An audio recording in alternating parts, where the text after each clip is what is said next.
Hello, my name's Glubbers, and some people call me the, but I will be running Twilight Princess All Dungeons, and I will get into a lot of the intricacies on why this run is so cool, and just a very relaxing run. It's a very long run, it's about 3 hours and 45 minutes, but why it is very deserving of the love that I give it and the community gives it, and why it deserves to be shown off. But first, it does start out at a very quick pace, much like the any percent run does, that you may have seen at the last GDQ, SGDQ2023, no longer the last GDQ, there was one this year. So we'll be getting into that real quick, and then I'll explain all of the intricacies on why I love the category, what there is to love about it, all of that. So on the countdown from 3, when I say go, we will start the run. So it starts when I pass this screen right here, and we will start in 3, 2, 1, go! Alright, so like I said, this is a very quick run to start off. We're going to be doing a trick at about 40 seconds in. But first we're going to just roll through over to the path to Farron. It's normally blocked off because you're supposed to go, this is where you go casually. You go see Ilia, who has Epona for you, but instead we're going to grab this rock here. Now this rock, his name is Dwayne. Link holds up with his little tips of his fingers because he's showcasing just how strong Twilight Princess Link is. Now keep in mind, Twilight Princess Link is the strongest of all the Links. Nope, that is not a controversial opinion at all. And we're going to put Dwayne next to this gate here, and bonk into the gate. Or side hop into the gate and then bonk, like so, and we're through the gate. So thank you to Dwayne Johnson. And we're doing what's called back in time, which is a frame-perfect trick in this game, where we are now on the title screen. And if we jump into this void without passing the splash screen doesn't come up anymore. But we're also on the Elden Bridge, which is very useful. So, if you do know about Back in Time, you may know about it from Skyward Sword, where it is absolutely game-breaking. It is not that way here. And to get into what is so cool about this run, right there, we just spawned in South Farron. Now, we also have a sword and a shield and the hero's clothes. So why does that happen? Well, so there's a couple of things that go into it. The first thing that I said, we spawned in South Farron. And the reason that we do that is actually, if you recall, or if you've played this game, then if you leave the splash screen up for so long, then a little movie trailer plays. And the first scene of that movie trailer is in South Farron. So the game has your next respawn location set to roughly that area in South Farron. So you get teleported right here. Now, why I have the hero's clothes and the sword and the shield? Now, the other thing on the title screen is, as you're on the splash screen, normally what you see is you see Link riding by on Epona, and the on Epona part is going to be very important for some intricate stuff with this run. But he's riding along, carrying a sword and a shield, and wearing his normal clothes, wearing the green tunic. Well, that's what we have here. So we basically saved that title screen file onto our regular file. Now, the devs actually didn't give us a real sword and shield or a real tunic. They're just equipped without actually being in our inventory. We will later get a real tunic, and we will eventually overwrite the sword with the Master Sword. But the fake shield stays the entire time, which is cool. It's a fun little quirk. When you see us pause later, which won't be for a while, but when you do, I will bring it back up, or I will try to remember. So point out the little tiny bit of time that you have to look at it, and you can just see for yourself that there just isn't those on the pause menu. Now, that's how all of that works, but then, well, what am I going to do right now? I'm going to go save Talo. Talo is the little boy who gets taken off, and he's in a cage with some monkeys.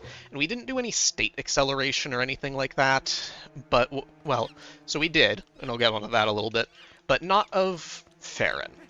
This is just kind of how it normally is. If you can get outside of that gate, you can always get over here to where Talo is with the monkey. This is just kind of normal, except I have a sword and a shield and a green tunic. So after saving Talo, that will just give us full pass through day 1 of Orden and getting the slingshot, getting the hat, going back to the shop, all of that stuff. We don't have to do any of that, which is wonderful, because we like going fast. This is a speedrun. Instead, we get to do everybody's favorite thing. Now, what is everybody's favorite thing? We're gonna herd some goats.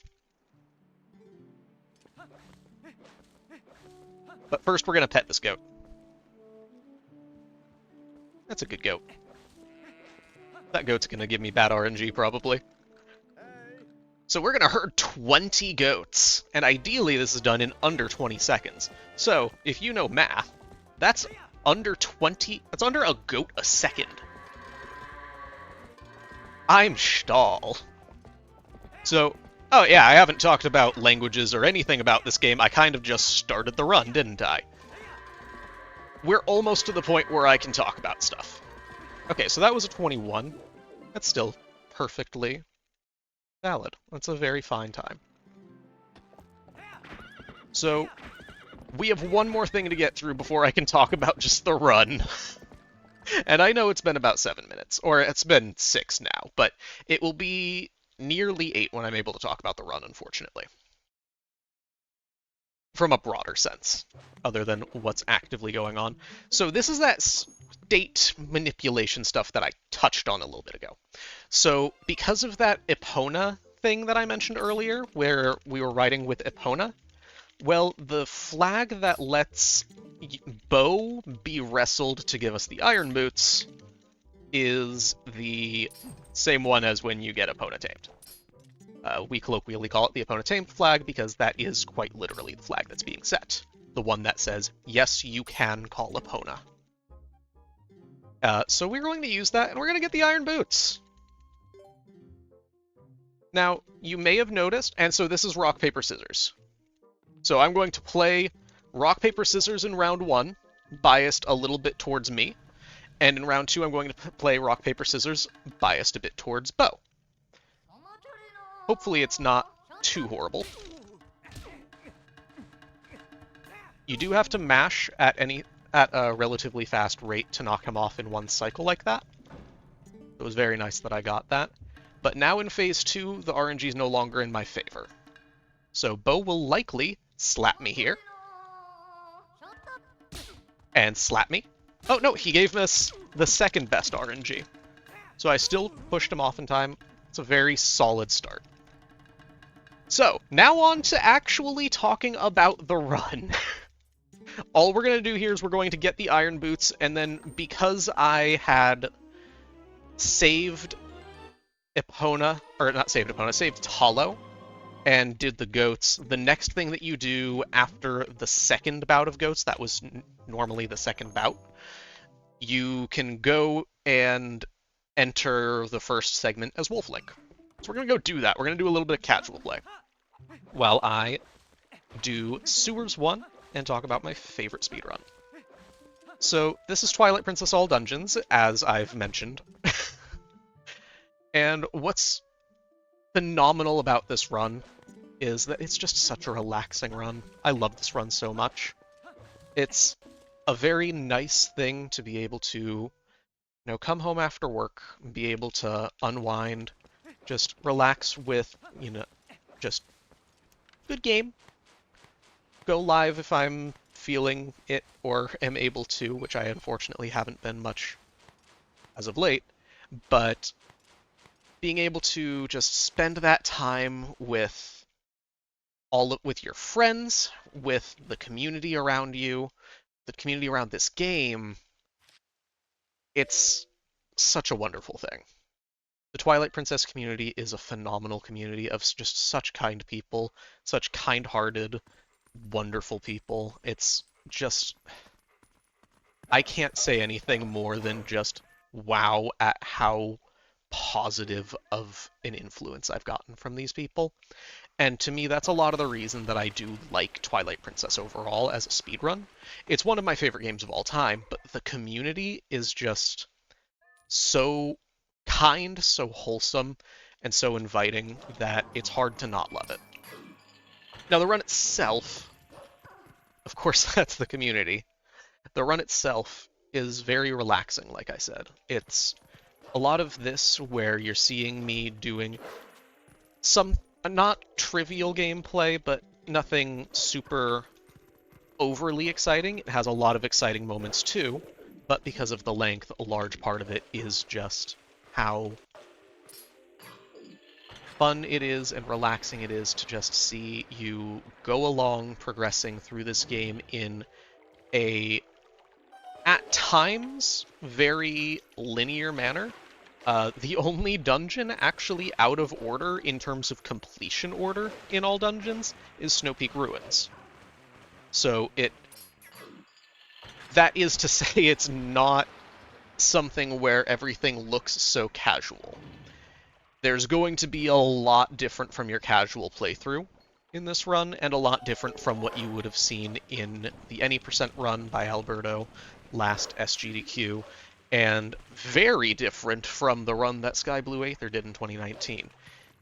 It's a challenging run to do, but it gives you that warm, fuzzy feeling, and it's just such a vibe to play and to watch, and I love it when anybody does this category. I am the predominant runner of this category, and have been since... well, since I started running, I don't believe anybody was predominantly an All Dungeons runner before me. If Sky Blue Aether were, I unfortunately don't know too much about that person. They do not run the game anymore, nor is any record of them running the game easy to find other than the previous GDQ run. Now that said, this is a wonderful run. This is... I've... How many times can I say this is a wonderful run in a 3-hour and 45-minute run? A lot. We're still doing some casual play, but things will pick up in a little bit, and we're going to see some breaky stuff, and I will just let the gameplay prove what I'm saying is true. It's a beautiful, beautiful experience, and I would love to show it off for people. I love to show it off for people. I do regularly when I'm able to stream. It's...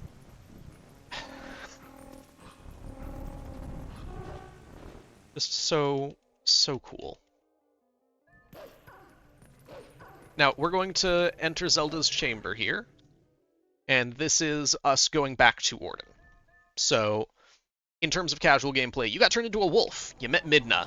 Midna said, oh, well, let's go find Zelda. Zelda can help us. And then Zelda basically in that cutscene says, well, I can kind of help you, but can't really. I don't have much power. So instead, what we do is, dang it. Why would you do that, Zelda? So now Midna's like, well, if we're going to repair everything, then we use some weaponry, right? And I already have weaponry on my back, but like I said before, it's fake. So instead, we're going to use my friend Hugo over here. Hugo is a lovely individual, lovely assistant. Hugo is going to get us, ideally, into the Faron Twilight without collecting the Sword and Shield, which unfortunately, because of the back-in-time save that I did, I am locked out of getting the Sword and Shield casually now. So this is a required thing. Now that said, as long as I don't kill Hugo, because he won't respawn, then there is an infinite amount of tries that I can do. Hugo is not the nicest sometimes. He likes to attack and not let me push him. But sometimes He spaces himself just right, and we get into Farron very quickly. Thank you, Hugo. And now that we're in Farron Twilight, skipping the entire tutorial sequence and the entire Orden Province sequence, we can move on to Val de Ferrone. So, something that I haven't touched on yet. Why the heck is the game in German? Well, it's in German because it's the fastest, admittedly. That's not the only reason. So, German text is the fastest. It's a common misconception that Japanese would be the fastest if it weren't for it having glitch patched. Japanese text actually goes even with English in this category, and in any percent as well, and would be tied for second. But it also has a glitch called map glitch patched, which we'll touch on later. German is fastest just by text speed by a couple of seconds. Now, that said, it's just a couple of seconds. You know, who cares? We're speedrunners, so we do care. But why do I do this? I mean, it's just a couple of seconds. It's a 3-hour, 45-minute run. The world record is on an English copy. So what do I benefit from if even the record didn't do it? Well, German is not the greatest translation. I'll point them out as we get along, but there are at times incorrect translations, and some of them are quite funny. There's also a text glitch or some actual translations that just come out goofy looking. It's just, in general, a very funny language, because the names that they give for some of the enemies are, while proper German, either sound funny or translate funny, or in one particular case is not a word in any language, and they just kind of made up a word, and it doesn't even sound German. So that'll be fun. We'll see that in a while.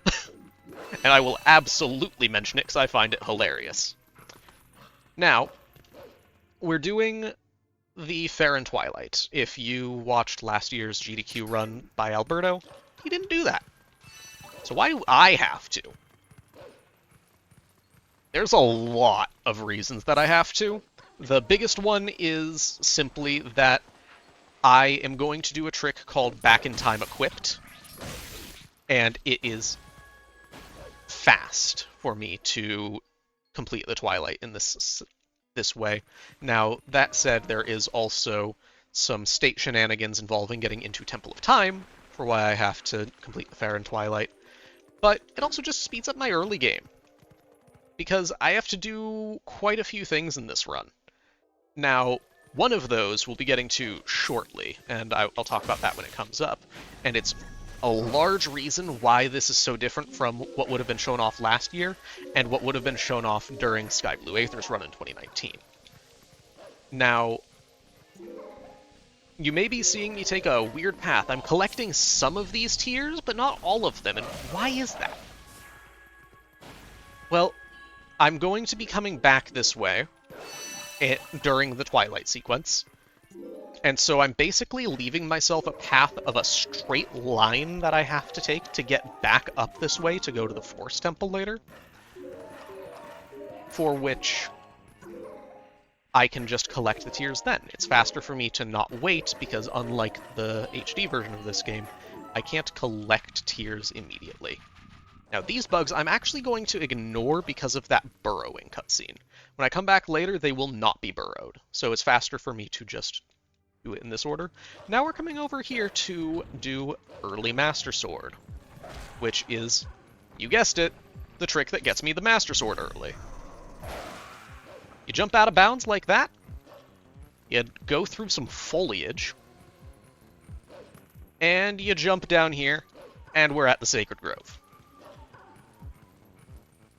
Now, coming up here, I am going to do a save, so if you want to look really quickly, you can see that I don't have any equipment except for a rupee bag. That's because I don't actually have the sword, the shield, or anything. Now, What I mentioned before when I said we will eventually get a real tunic and we will get the Master Sword, I'm going to get the Master Sword right now. I just said that the trick that I did is called Early Master Sword, so I would really hope that I'm going to get the Master Sword. If I don't, something has gone horribly wrong, and I need to call some glitch hunters. Because why would I not get the Master Sword with Early Master Sword? But for now, we're going to go through this Skull Kid chase. Skull Kid's playing tag. He's a cool little guy. So while we chase down Skull Kid, this would be normally a really good time for donations. There's been quite a few times for donations, but because it's the middle of a run, and I'm just kind of commentating, I can ramble for a while. So I'm gonna do that. Sorry to the person that has to watch this video and watch me ramble for 4 hours. Unless you like it. In which case, hi! You're with me for the next 3 hours, 20 minutes, roughly. So, as I was saying before, we're getting the Master Sword, but also, when I go and get the Master Sword, at that point, the game decides, hey, you have the hero's clothes equipped, and we're giving you the ability to freely transform, so now we need to toggle that you have the hero's clothes equipped. Which is the green tunic, the traditional green tunic. So the game's going to then give me the tunic because it thinks I'm already wearing it. And then it's just like, yeah, you have it, here you go. Yeah, we're going to get the tunic from this too. Now, we've finished chasing Skull Kid here in just a moment. And we're going to enter the Skull Kid fight. That was actually interesting. It didn't let me skip the cutscene, but it didn't pause. I've not seen that before. Huh. It's actually really cool. I wonder why that happened. So, now we're in the Skull Kid fight, which is pretty much just whenever the little drummer boy, when Skull Kid blows his little horn, he's going to spawn more puppets.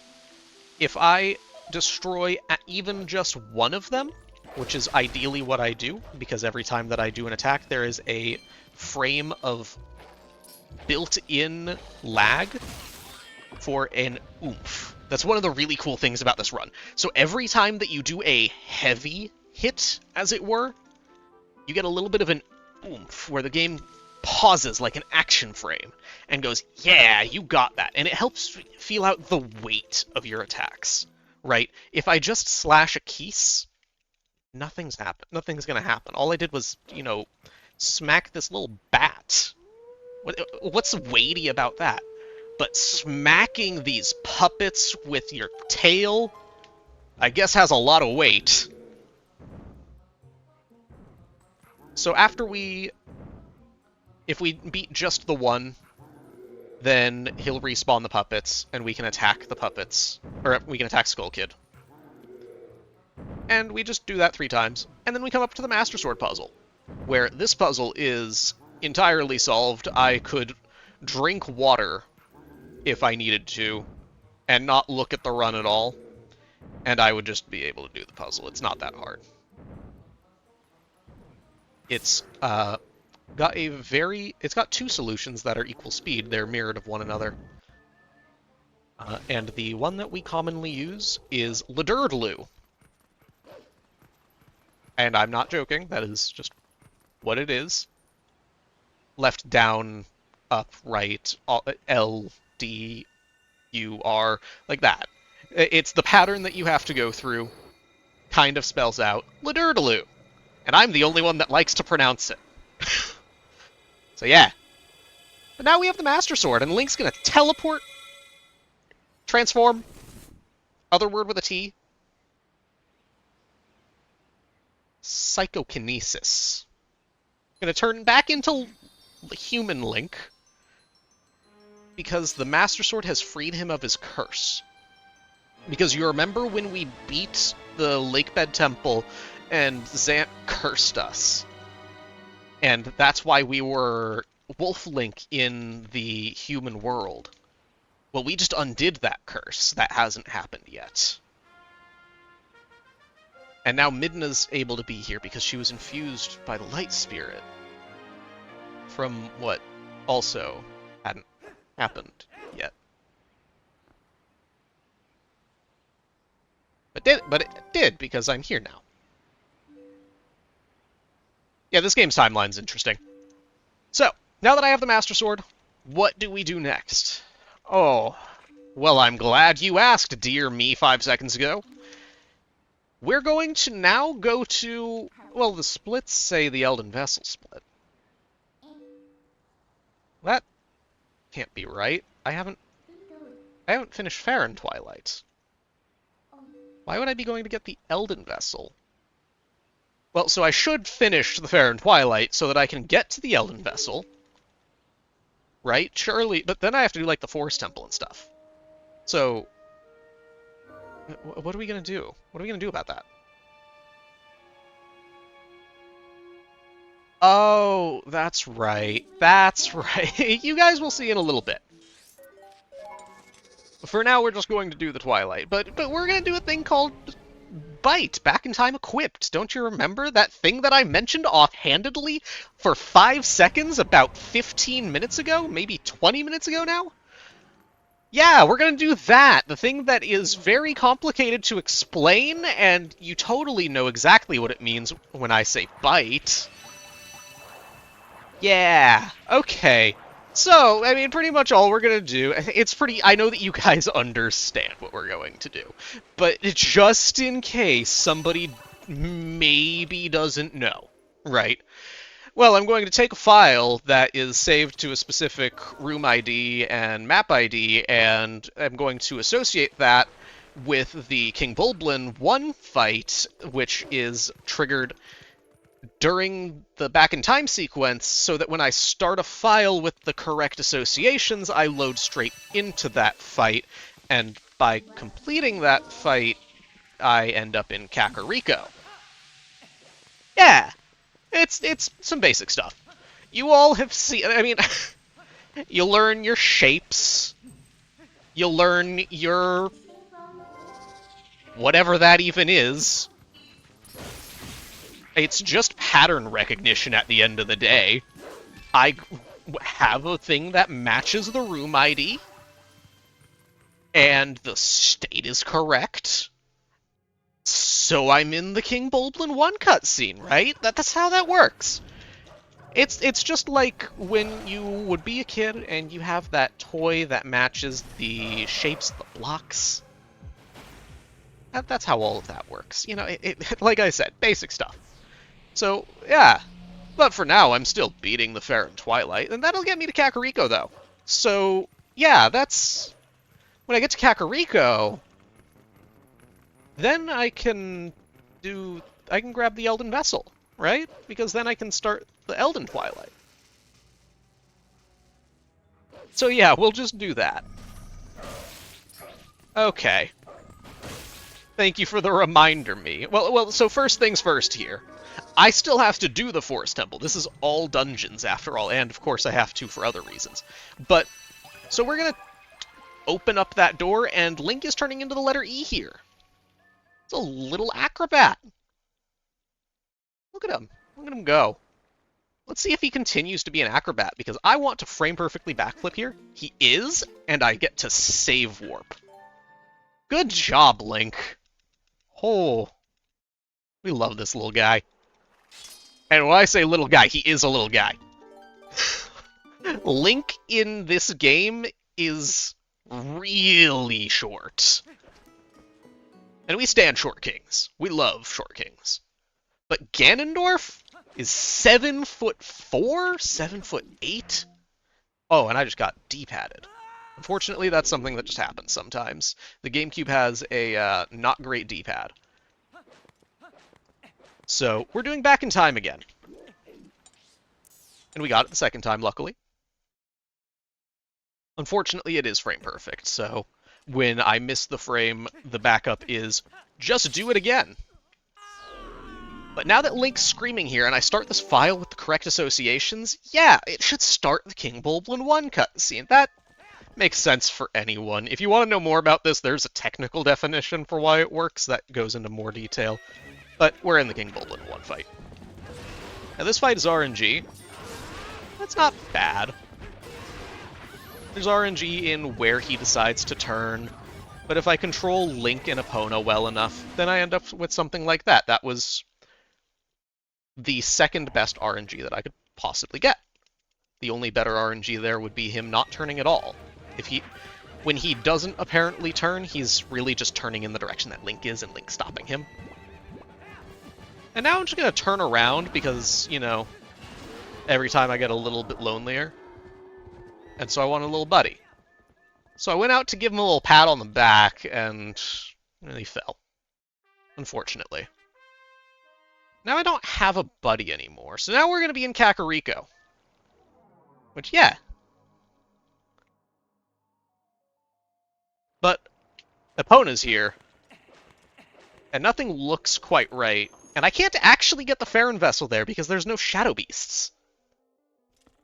So I'm going to just go into this house real quick, and things look a bit more normal, so let's try going back out. Okay, well there's our little boy. There are the Shadow Beasts, okay. Well, but I'm human Link, and the Twilights are... You can collect the tears as Wolf Link. Okay. That's okay. We have the Master Sword, right? We got the Master Sword, so we can just transform. So that's not a problem. It would be a soft lock otherwise, but that is a reason that we had to get the Master Sword first. And so right now, we have a lantern and the Master Sword. But we can turn into Wolf Link, so let's do that. So, now we're going to do some interesting stuff that's pretty... We've already done some pretty different stuff from any run that has been done of this game recently. So, we're going to collect this bug here. Now, we have a particular reason for doing this now. Alberto would have collected it after coming back out. But I'm not coming back out this direction, so I'm not going to talk to Midna there. I'm not going to do anything.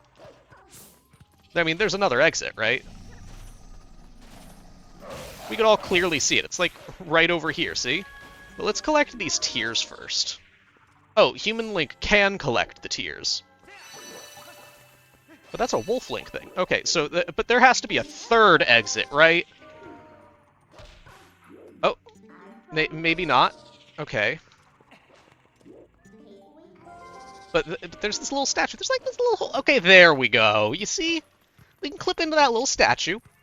And then we're going to talk to Midna here. We're going to Vorpin.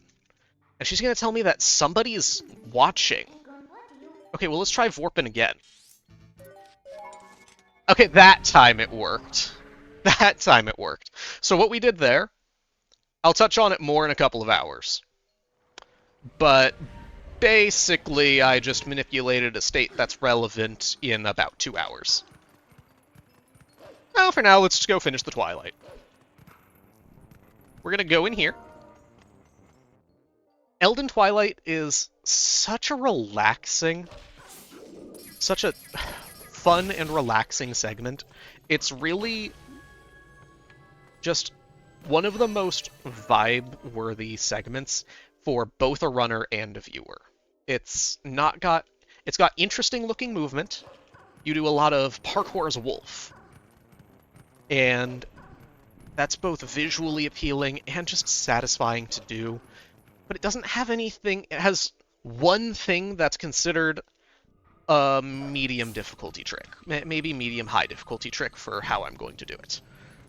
But overall, it's just relaxing. There's quite a few... It's just consistent. You get to do some cool stuff, go around collecting some bugs like you do in Pokemon and Bug Snacks. And we're basically playing either one of those games right here. We're also going to collect this rupee. You see that? I'm Gelber Reuben. And that over there, that's Paul. me just say hi, Paul. If anybody watched Jimmy Neutron as a kid, just remember the, hi, I'm Paul. I can't do a voice like that. My voice does not do that, unfortunately. But anyway, we say bye to Paul, and we're just gonna jump down here. And while I do this, this would also be a good spot for, like, donations or something. So I'm just gonna talk more about the run. So what we're doing right now is we're finishing one of the Twilights, right? We're doing Elden Twilight. We just finished Farron Twilight. And to open up the map, we want to do all of the Twilights. We're going to do Lanayru in a little while. We're not going to have you sit through what is a cumulative 25 minutes of Twilights just in a row. We're going to take a little bit of a break. And that's one of the reasons that this run is so relaxing. Because you break up, you have a lot of things like these Twilights, which are low pressure situations, except for this trick up here, which this is the trick that I was alluding to earlier. This is Wolf Bombhouse Skip. Bombhouse Skip is a relatively easy trick, but I don't have a boomerang right now. In fact, I only have a lantern, so I'm gonna go, like, as a wolf, I'm just gonna stand on this little railing here, and we're gonna jump over, and yeah, okay, so now I'm gonna charge an attack, kill that bug, and the game thinks that I blew up the bomb house, so I got all 3 of those bugs. Not the easiest trick in the world, but something that happens relatively early into the run for me. So with as much experience with this category as I do, that trick is very... It becomes a lot easier, is probably the proper way to say that. Because exposure therapy is a wonderful thing in this case. And then we're gonna try to side hop over that rupee. We tried to do it with the blue or the yellow rupee earlier, but it didn't happen. So what we did right there was we just didn't get the text. The blue rupee text was not activated. So how this game works with text bits is if you get a rupee count over 1, so 5, 10, 20, so on, then you will have a like text box that shows up. I forgot the word text box there, unfortunately. That says, "Congrats, you got a 5 rupee, not too shabby. You got a yellow rupee, etc., etc." And that animation is only triggered one time in the standard definition game, the GameCube version and the Wii version, every time you go to the title screen and back.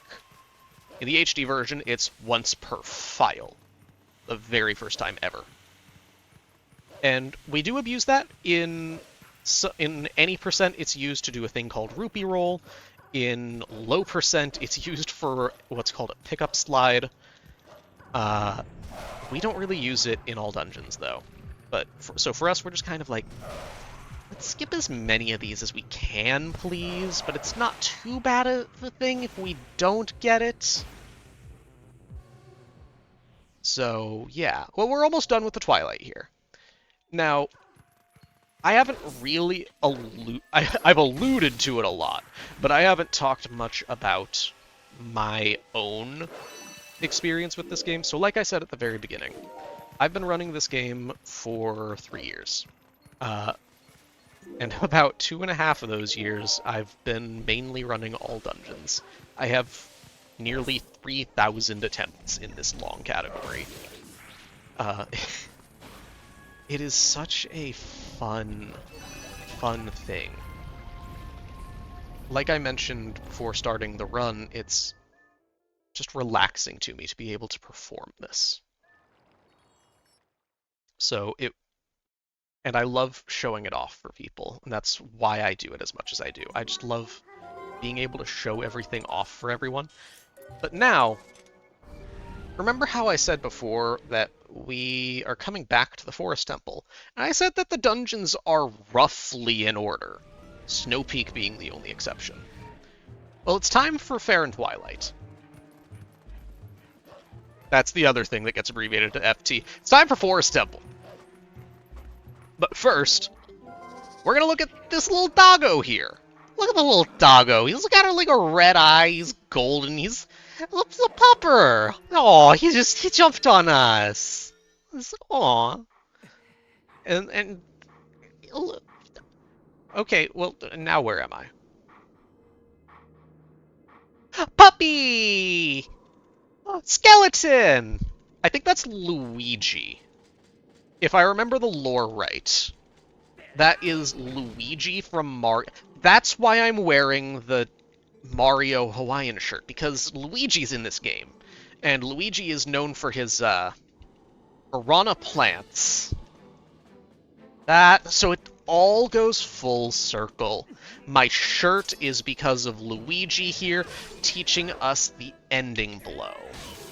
So why am I learning the ending blow from Luigi here? I need to know how to beat Ganondorf, which Luigi has the secrets. He told us how to do Fangstach, or however you say that in German. I do not speak German.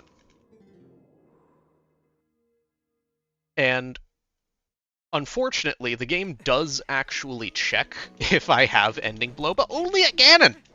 I can do an ending blow on any boss that isn't Ganondorf. And it's going to work, but it doesn't there.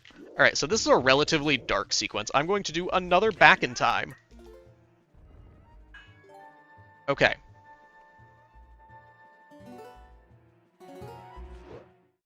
So we jumped into a void, and reset the game, and I'm on the title screen. Okay. So you remember that bite thing that I mentioned a bit ago? We're going to do that again, but this time I'm not going to Kakariko.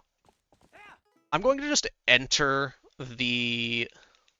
I'm going to just enter that fight, and then I'm going to skip the cutscene. And while I'm skipping it, I'm resetting the game. Okay, well, why would I do that? Well, there's two reasons. One's very minor in this game, in this category, but is very important in other categories. And that's to set a thing called early boss fights, or early boss flags. It's for some reason up in the air. I believe it's early boss fights. So what you're doing is basically... all I did there was, while I was skipping that cutscene, the game then triggered the ability to... or, sorry, not triggered the ability to. The game basically triggered the... yeah, I'm skipping the pre-boss cutscene. And so that's kind of stored in memory. I don't have the slingshot here, so I have to kill those spiders because they are not very nice. So that's going to be relevant later. But the other thing that I did is a thing called early monkeys. And you see I have a monkey here with me that I saved from a cage. Well, so an interesting thing about this game is that the boss fights have an associated count with them to reference which boss fight it is, and for some reason that count is also used to determine how many monkeys you have in Forest Temple. But because the game can't spawn me in with like 90-some, it just kind of says, it's a number above 4. So you have 4. Which means that I can go to Ook, and I can get my boomerang, which is the most broken item in this game. It's a wonderful little stick. And we'll see why shortly. Now, not every boss uses the EBF, the early boss fights flag. Ook does not. So all I'm going to do is go knock him off, and because I have the Master Sword, I can kill him relatively quickly. So while he smacks into a post, returns to his senses, and I get the boomerang, this is another spot that's good for donations. I'm going to drink water because hydration is key.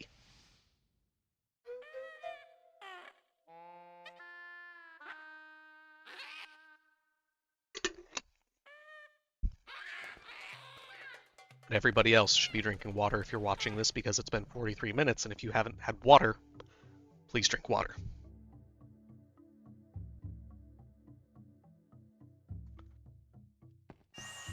Alright. That's the Fairy of the Winds! What a nice fairy. And we got Sturmburmerang! One of the funny little German things. Again, I don't speak German, so I don't know if that one's actually proper. Sturmburmerang.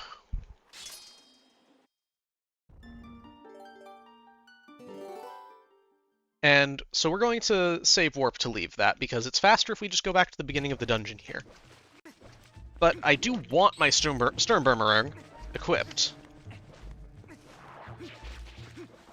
And, oh no, these spiders are back, but now I have the boomerang, so I can just go wee on them like that. It's like a little tornado, and it goes wee!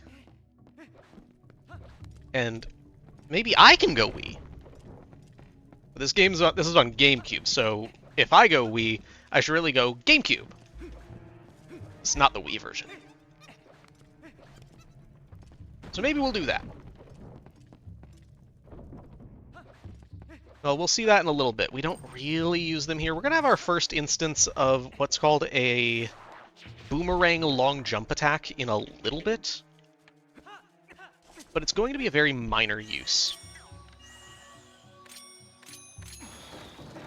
But first, we're going to use the casual use to do a Z formation to grab the boss key. Because, well, this is all dungeons. We're going to go to the boss. We have to defeat all of the bosses. Well, actually, no, we don't. But we will be in this run. Maybe not if this run were accepted into GDQ. We might skip one, but it is a hard trick to do so. And this is a very relaxing run. We don't like things that are overly hard. But it's also very cool.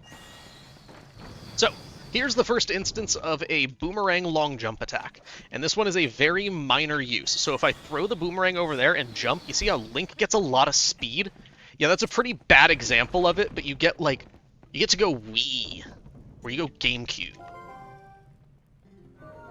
Okay, but that was a bad example, so let's just do it again.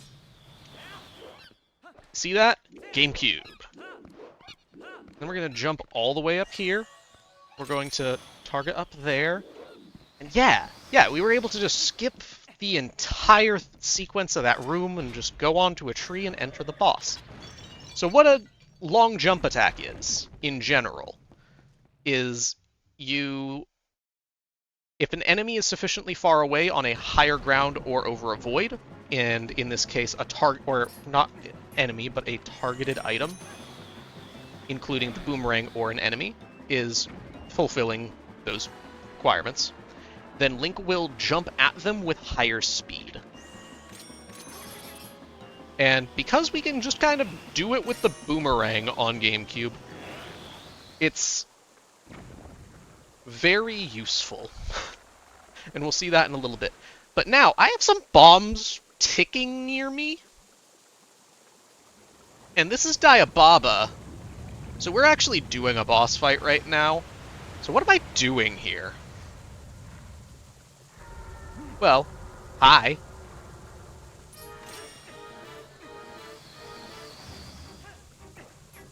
Okay, so we're going to target that bomb and target Diababa. And we're going to mess up the strat, unfortunately. It's not the hardest strat in the world, but it's not the easiest thing around.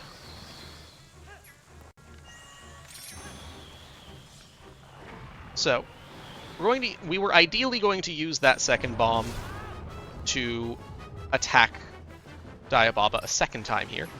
Unfortunately, that did not happen. So we're going to trigger an attack from one of those heads. This is just the quick backup that you do here, which then sets a timer for the second one. And now we get talked to by Ook, who regained his mind. He's no longer being corrupted by that little parasite-looking thing.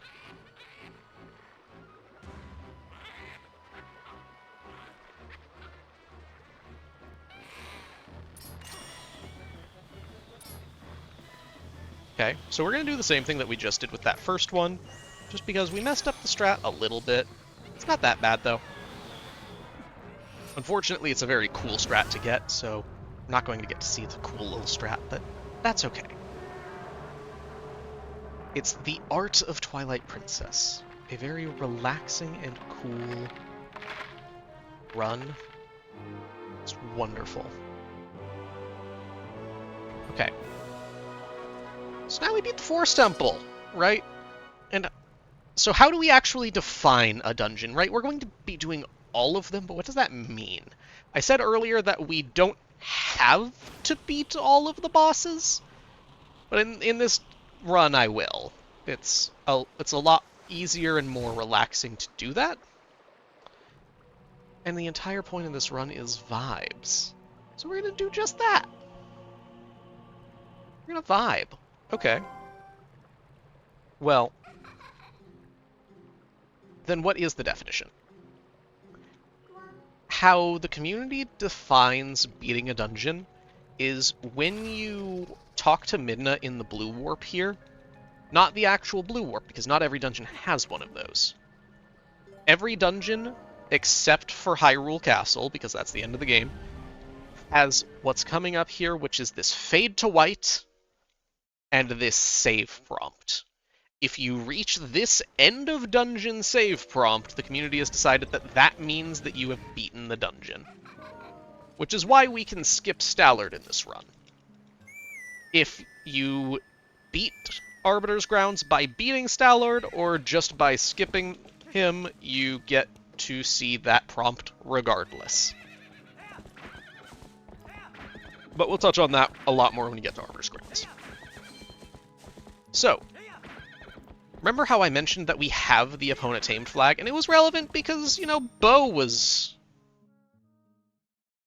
Well, Bo was Bo. So, now we can, of course, call Epona. And we haven't gone to Lanayru yet, right? There's still this veil of twilight over it, which isn't a good look, right? It's really bad for marketing to have your country enveloped by twilight. So we're gonna try to undo that. Okay, but there's a gate here. Now, unfortunately for the gate, this is Twilight Princess, where gates are optional.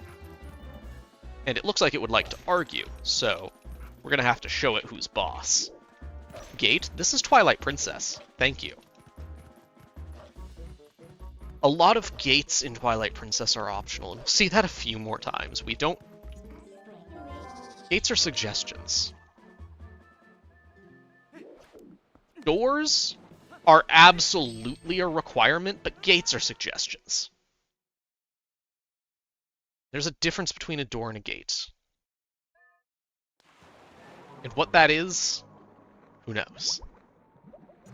Now, there is one big gate that is technically a suggestion, but we'll get more on that. Arbiter's Grounds, we have loads. Okay? So, now we're in Lanayru. You know, I would really like more items. You know, the ones that I've gotten so far, the iron boots, the lantern, the boomerang, they've been useful for me so far. So what if I get another? I might be a little bit greedy here, but I kind of want to get to Lake Bed. I kind of want that claw shot. So I'm going to clip out of bounds here, doing a thing called pillar clip, where I'm running low on air, but I get in just fine. It's a tricky little thing, but it's something that is tricky for most new runners, but it is something that with time becomes more consistent to get than it is to fail. And so what we're going to do is not use the any % muscle memory from the race that I did earlier today, and we're going to load file 1. Because that thing that I mentioned earlier, and where I saved in the Sacred Grove, that thing called EBF, Early Boss Fights, that I mentioned earlier, I kind of want that again, but it would be slow to go back to King Bulblin. I don't need more monkeys. But I have this save. But Skull Kid's a Skull Kid's a boss, right? So Skull Kid can get me what I need, surely. Now, if that's the case, why didn't I use Skull Kid for the monkeys? Well, for some reason, Skull Kid is, like, boss fight 1, or a low enough number that the depreciating boss count value is below 4 when I get over to the actual monkey door in Forest Temple, so I can't use that. But it does give me EBF, so it's an entirely separate thing. But I can go in here with EBF, which will be useful in a couple of minutes. Touch on that. But now I'm in Lake Bed. Lake Bed's a cool little dungeon. But it goes really quickly. And you know, I would like to get over to get the claw shot as quickly as possible. But I also mentioned earlier that I wasn't going to do all of the dungeons in order. Snowpeak's going to be out of order. And I want to do that soon. And I haven't done Goron mines yet. So if I'm in Lake Bed now, then I kind of need to leave. So I want another item. I really like items, right? So we're going to go ahead and we're going to grab Uku, otherwise known as the man chicken. Look at that thing. Link's giving it a little stink eye, and then this Tektite says hello. We say hello. But we don't want to talk to them right now, unfortunately. So have a nice day, Tektite. So now that I have that, I think I'm ready to get the claw shot, right? You know, I've done... I now have... Well, I have the boomerang, and I have the iron boots, and I have the lantern, I have the... I'm going to get the claw shot, and I have Uku. I'm really racking up items. Items get me through dungeons faster, but you know what gets me through dungeons even faster than that? It's this thing called early boss fights. Well, Dekuto does use the flag. And for some reason, what is associated with it is it being on the ceiling. So I can just look up through the outdoor and it's there. And we say, hello. It's our little toad friend. Our little toad friend is going to give us a claw shot, but unfortunately he ate it. He was a little bit hungry. A silly little guy. We're going to have to help him out there. We're going to go 1, 2, 1, 2, 1, 2, 1, 2, 1, 2. And now we've hit him 10 times, and the little guy's going to... Okay, and there it is, okay? Yep, that looks like a claw... Oh, no! No. Our little friend's gone. But I have a claw shot now. It's not all bad. Our little toad friend's gone, but we got a claw shot.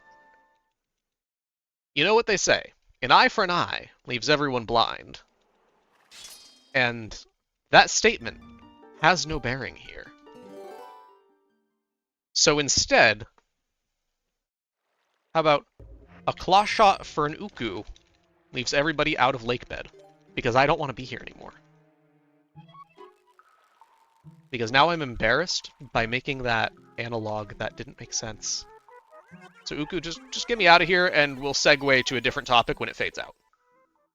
Okay, so now we're on the outside, and we still haven't done Lanayru yet. But I probably should do Lanayru, because I want to open up the map still, right? Let's go on down here. We're gonna go talk to our little friend over here, Fire. Oh, but he's a little spirit, but that's okay. I have the senses. I got those back in sewers. So he's gonna tell us... Oh... What's that? Oh, there's some grass over there with a monster kind of near it? I'm terrified of grass, so we're gonna go take care of that grass. Oh, the monster. Okay, so we ran away. We should probably fight the monster, though. Okay, so, you know, Human Link is a bit more suited to fighting a thing because he can have a bow. But wait, I don't have the bow yet. So I'm just gonna run away. And... oh no, the Bulblin drowned! Now who's gonna deal with the Argorok? Here's the Argorok! Where's Link? Oh, there he is. Okay. I guess Midna's gonna take care of the Argorok. Thank you, Midna. Okay, so the Argorok is going to help us out here. We're going to clip out of bounds. Because in Twilight Princess, you can clip out of bounds in a lot of places. It's just not really useful a lot of the time. Except for in the 2 instances that I've done so far, and in one more that comes to mind later. 3, if you count early Master Sword. Because there's not commonly ground out of bounds in Twilight Princess. And this isn't Wind Waker, we don't have a leaf to hover. We don't have anything that can help us other than standing ground, or being underwater, or riding a Argorok. So we go out of bounds when we can. And sometimes we do it to Void, some categories do it to Void.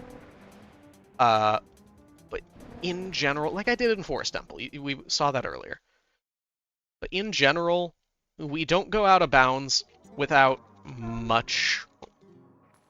for much gain. We actually do go out of bounds quite a bit, but usually it's for some other purpose than purely being out of bounds.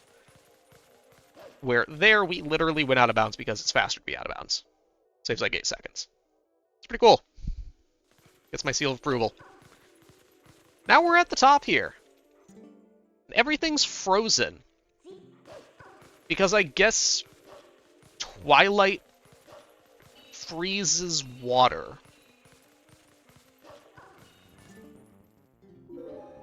Because it's cold at night. Yeah!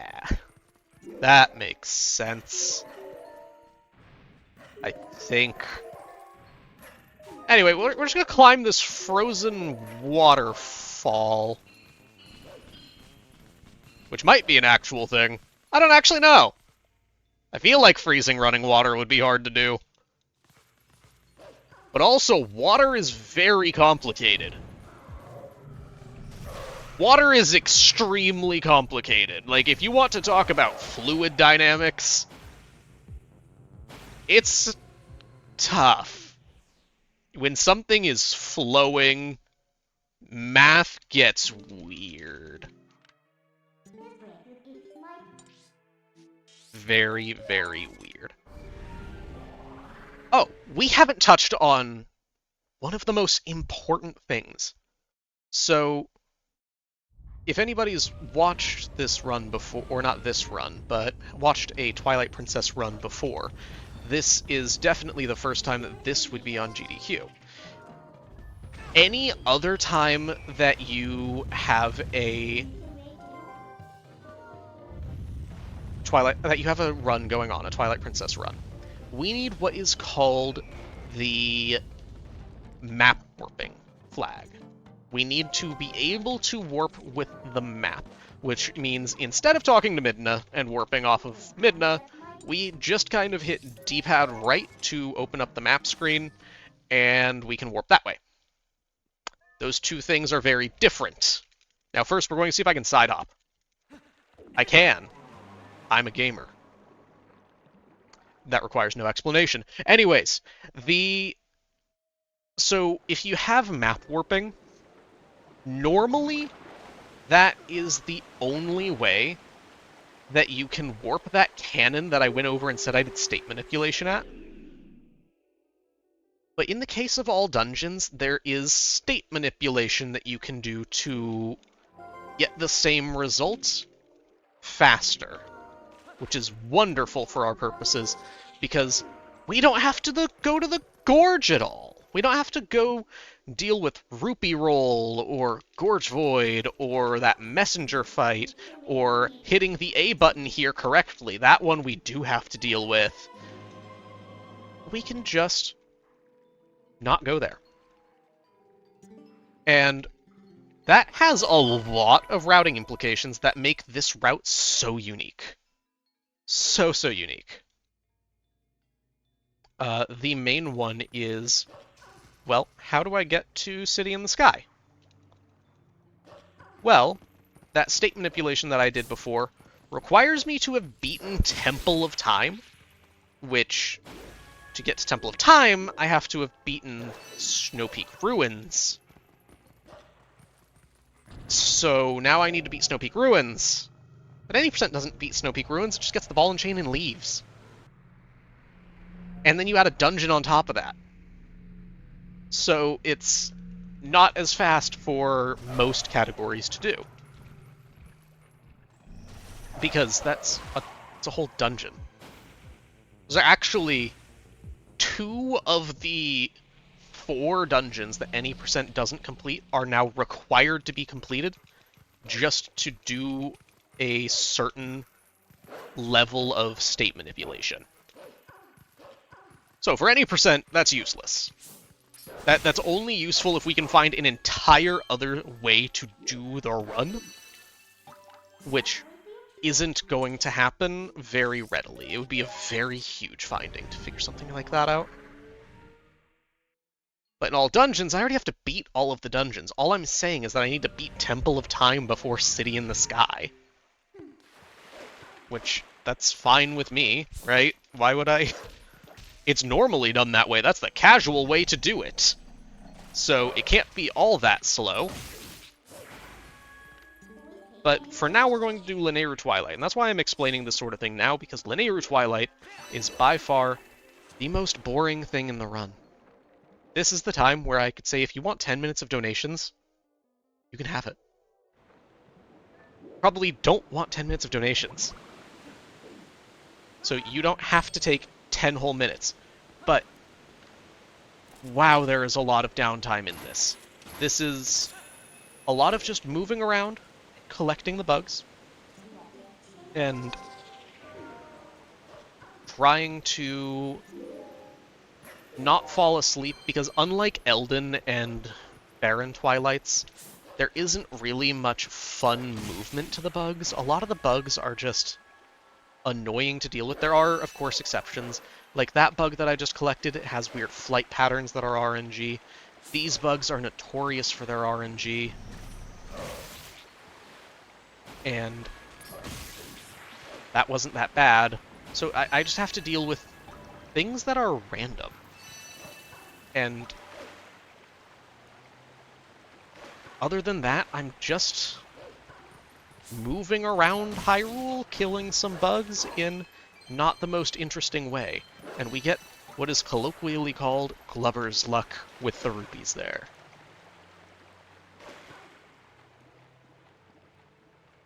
Because calling it the luck would not be the greatest thing.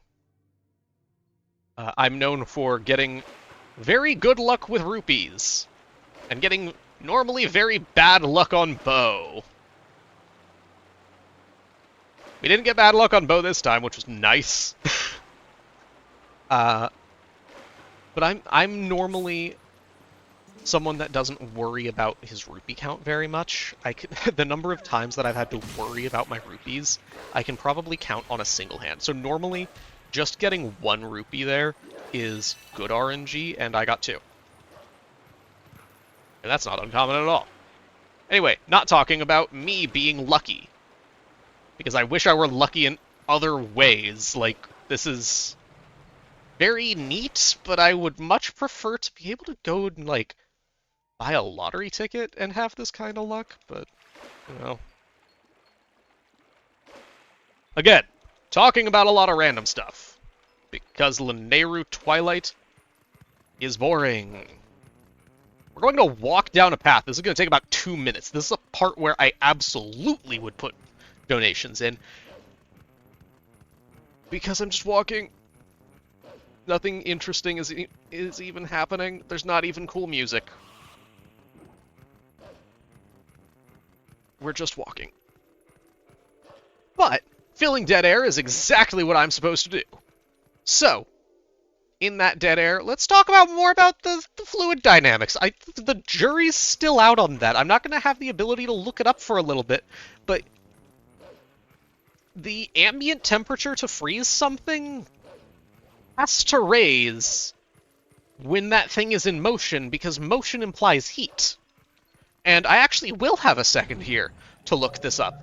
Alright, join me as I look up. Can you freeze a waterfall? The answer is apparently yes.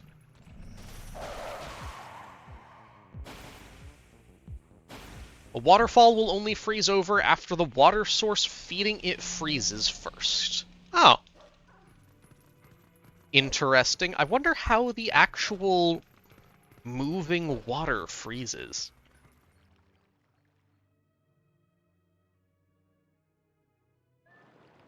Because you can't freeze flowing water. It has kinetic energy.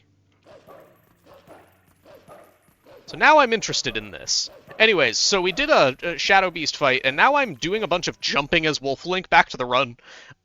So movement in specifically Castletown is fastest as Wolf, doing this thing where I'm hitting A, then B. It's called a dash cancel. And so we hear boop, boop, boop, boop, boop, boop. We're going to woo, ooh, woo. Or woo, woo, a woo. We're not going to ooh, woo. Unless Pippi's hosting.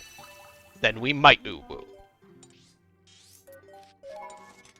But now we're going to warp to Lake Hylia, because now things are going to actually get interesting in Lanayru Twilight. And that is only like a low burn of interesting. So I'm going to go over here. So remember Fire from earlier. There's a bug behind his little hut. And it's another one like that one from earlier where everything's just like RNG. It attacked us pretty fast there. But now we can go in the flight here, and this is the thing that looks cool. Kind of. So, along this path, there are 4 bugs. And I need to collect those 4 bugs, because of course I do. I want to finish the Twilight. And we're going to just... So there's a bug over there, right? If I hit senses, you can see it. I'm going to pass by that second bug, because it's fast... Or the first bug, because it's faster for me to collect the second bug first, because then I can immediately collect the first bug. And then now I'm going to just do some pathing, avoid getting hit by these Bulblin archers, and we're just going to beeline for the other 2. So we grab you, and then wait a little bit, and then we can grab you. And now I'm going to approach this with a steep angle so that Link drops in the water immediately, flows downstream, and then I can say, no, I would not like to continue because I don't want to go up to Upper Zora's River. I was already up there. So that puts me down here, at Hylia Sea, where the other bug is. That is the second to last bug. The last bug being over here. At least the minimap says so. I don't see any, like, electric-y things from earlier. Which is interesting. Oh, but a cutscene's playing. And so if I hit senses, there's a big old boy. His name's Derrick. Hi, Derrick. You're a little cutie. So, how Derrick works is anytime that he is on screen, he has a little counter that if we do C up and standing in specific positions, we can manipulate when he attacks to attack at specific points that let us backflip and interrupt his flight and grab on early. So we're going to do that for the second hit, and then again for this third and final hit. And it's a fun little boss fight. Nothing too difficult. And so what happened there is Derrick was partially clipped. He was being a little naughty boy.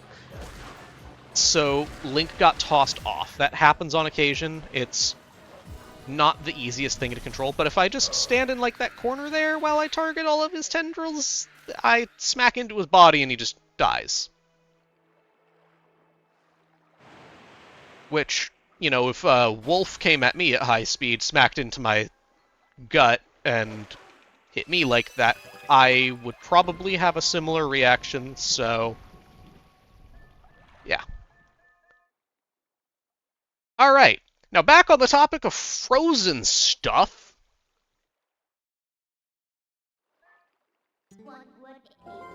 We're going to Snowpeak.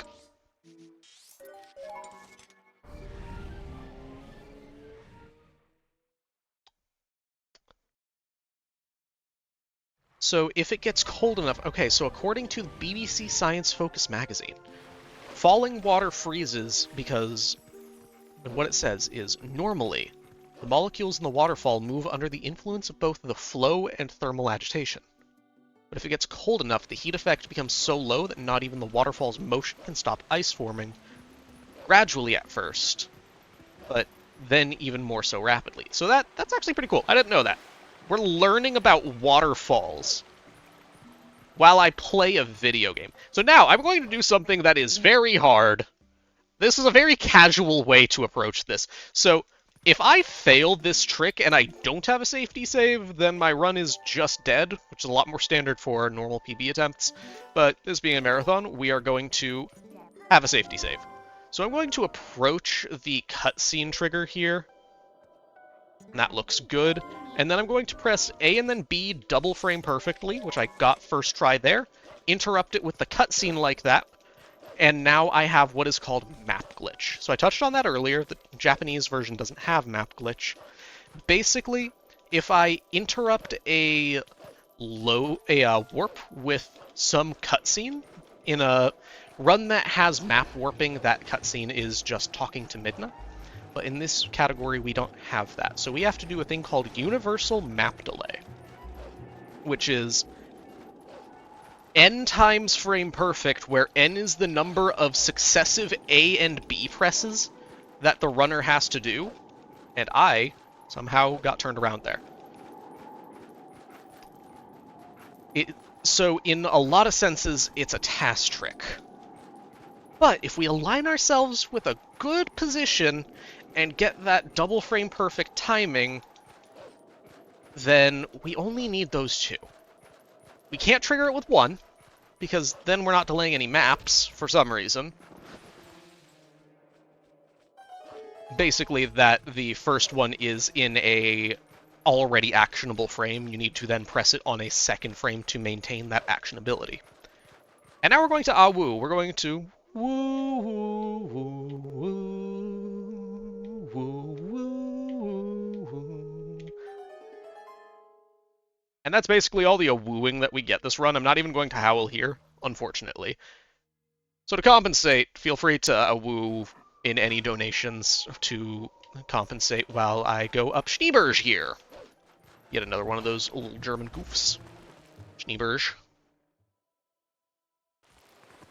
Because I believe I might have... I went up a mountain. There's no waterfalls on mountains. That's not true. There are very commonly waterfalls on mountains.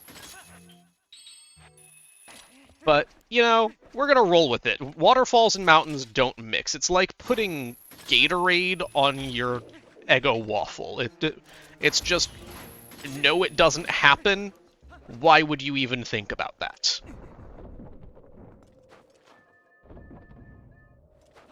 Please do not put Gatorade on Eggo waffles. It's not good for them. So I'm going to jump into a void here because Link put some Gatorade on his waffles. And we need to, like, bring him back to his senses. So, you see, it just cleared up the fog in his mind. Now there's a little Yeti here. And he's asking us if we're going on a spiritual journey, and we're going to be like, nah. And he's holding a giant fish. This is Yeto. Love this guy. We're going to see no more of him until the end of Snowpeak, which we're going to now. Bye, Yeto. Love that little guy. And big guy. But now we're going to do the most interesting part, which is snowboarding, but it is also a focus time.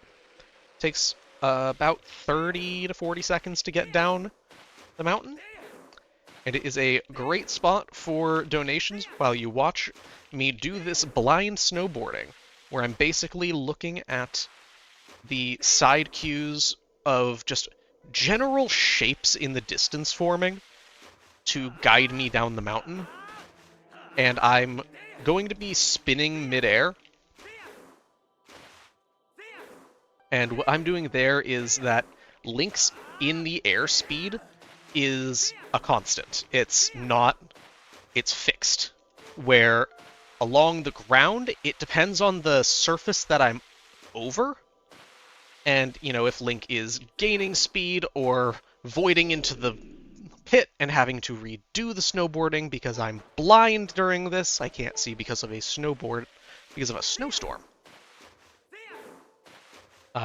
This is generally a focus time, so not usually something that I would be talking or trying to entertain during, but in case it's necessary, of course it is always necessary, to be as entertaining as possible. Now that said, I can't be reading more about freezing waterfalls, I'm sorry. We can talk about freezing Link, or hitting an invisible wall.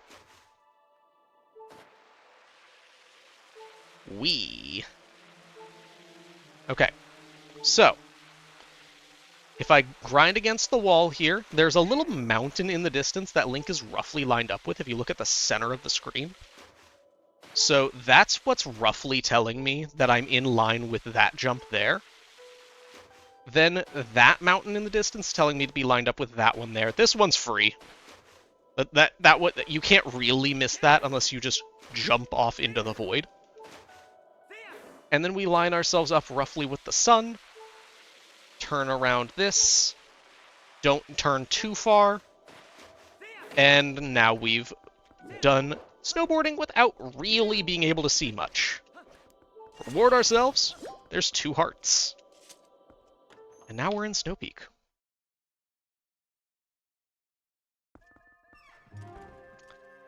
Alright, Snowpeak Ruins is one of the best dungeons in this run. It's unfortunately very short. It takes about 8 minutes. But it is so much fun. Okay, so first, we're going to run into this room. LJA over the void. This this floor is collapsible by the ball and chain, so it only has one-sided collision, and I can claw shot through it. Then this floor, just for some reason, you can jump through. It's very thin, and if you have high enough speed, it just assumes that you're on the other side. So now we're out here, and now I'm going to do a thing called ladder freezer cancel, which is frame perfect for that drop, so I had to focus for a moment there. And then this second drop has about a 16 frame window. It's relatively free, but still requires me to pay a bit of attention. And now what normally is an infinite breathing cycle from that freezer is not. We're going to do that. So that is the only instance of ladder freezer cancel and you see it in any percent optimally. You see it in Hundo, you see it in all dungeons. It's a very common thing these days, but it's relatively new. It was found around the time of SGDQ 2023, but I don't believe it was done in the run then. But we're going to clip behind this other freezer. Now we're behind a door, and you can open doors from either side. That's how doors work. They have other sides. This is going to take us into the Dark Hammer fight. But not quite. We have to actually trigger it because we don't have EPF finally.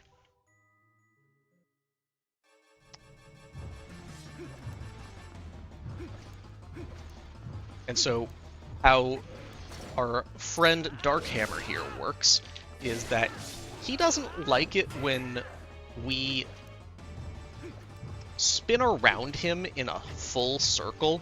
So that makes him throw his ball and chain. And optimally you can one-cycle him there, but without having a bomb or mortal draw or something, it is kind of specific. It's not too hard, but it's also not a big deal to not quite get it. His collision is a little bit janky. Sometimes you'll spin, you'll just not connect like you saw there. Which, it's perfectly fine. Now that said, this run is Going very interestingly, I would say. But we're going to go back out here, and we're going to do another trick with a freezered. So this one is called Final Freezered Skip. Okay, so what we're going to do is that key that we got earlier, we're going to open this door, right? And so this is a kind of specific trick. It's frame perfect, so give me a second while I focus on it here. I'm going to climb up this ladder. Oh, I didn't get it. Nope. Okay, third try. And so the second jump is, it has a 16 frame window. And so I'm going to go up to the second rung here and drop. And then, so this breath cycle that is normally infinite is going to not be infinite anymore. So just like that, we have done Final Freezered Skip. Now, it may seem like I did ladder freezer cancel there, but I assure you I didn't. I didn't. Because that was the last freezer, so that was Final Freezered Skip. The earlier one was the first freezer, so that was ladder freezer cancel. How else is it different? It isn't. It's otherwise an identical trick. Ooh, and so that is good luck. We got Ein Roter-Ruben. Unfortunately not skipping the text there. Ooh, and another! That is really good luck!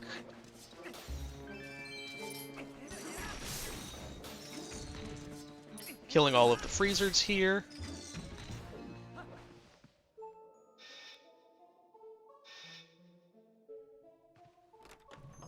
And so now we're going to get an instance of what is called analog glitch. So if I hold L and left and side hop out of this, I side hop to the right and skip Midna's text saying, finally we got the key to the bedroom. Because finally, we got the key to the bedroom. That's what we've been looking for this whole time. And so Yetta says, wow, you found the key to the bedroom, so let's go up to the bedroom while she's stuck inside of that freezer. And now we can enter the boss door. Like I said, this is a relatively quick dungeon.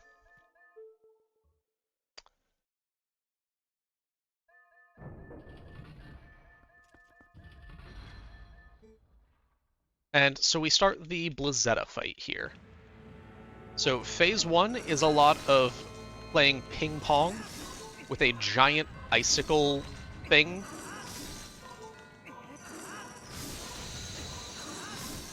Or really the ping pong is the ball and chain. I almost got hit there. Okay, so now we're into phase 2. Phase 2 is a very fun one cycle. I'm going to hope that I get it, because I didn't get the Uklis strat in Diababa. That's what the strat that I failed earlier was called. This is a fun one cycle, much like doing Uklis is. I'm gonna grab these hearts, because I do need to take damage. I wasn't at risk of dying, but it's nice to be full hearts anyways.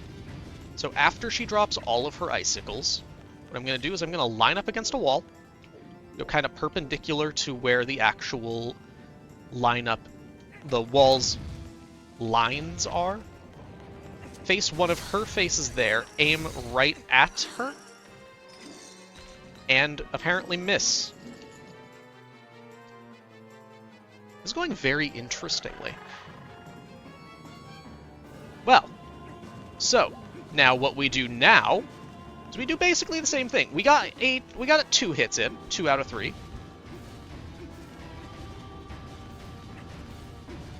So now, as she drops, we're going to do the exact same thing. Only losing a little bit of time.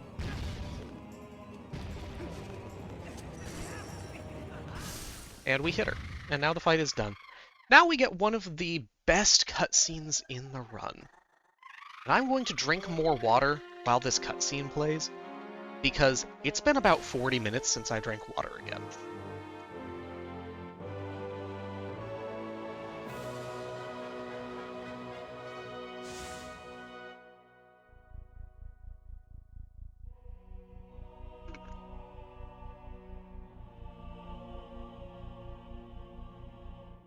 Alright.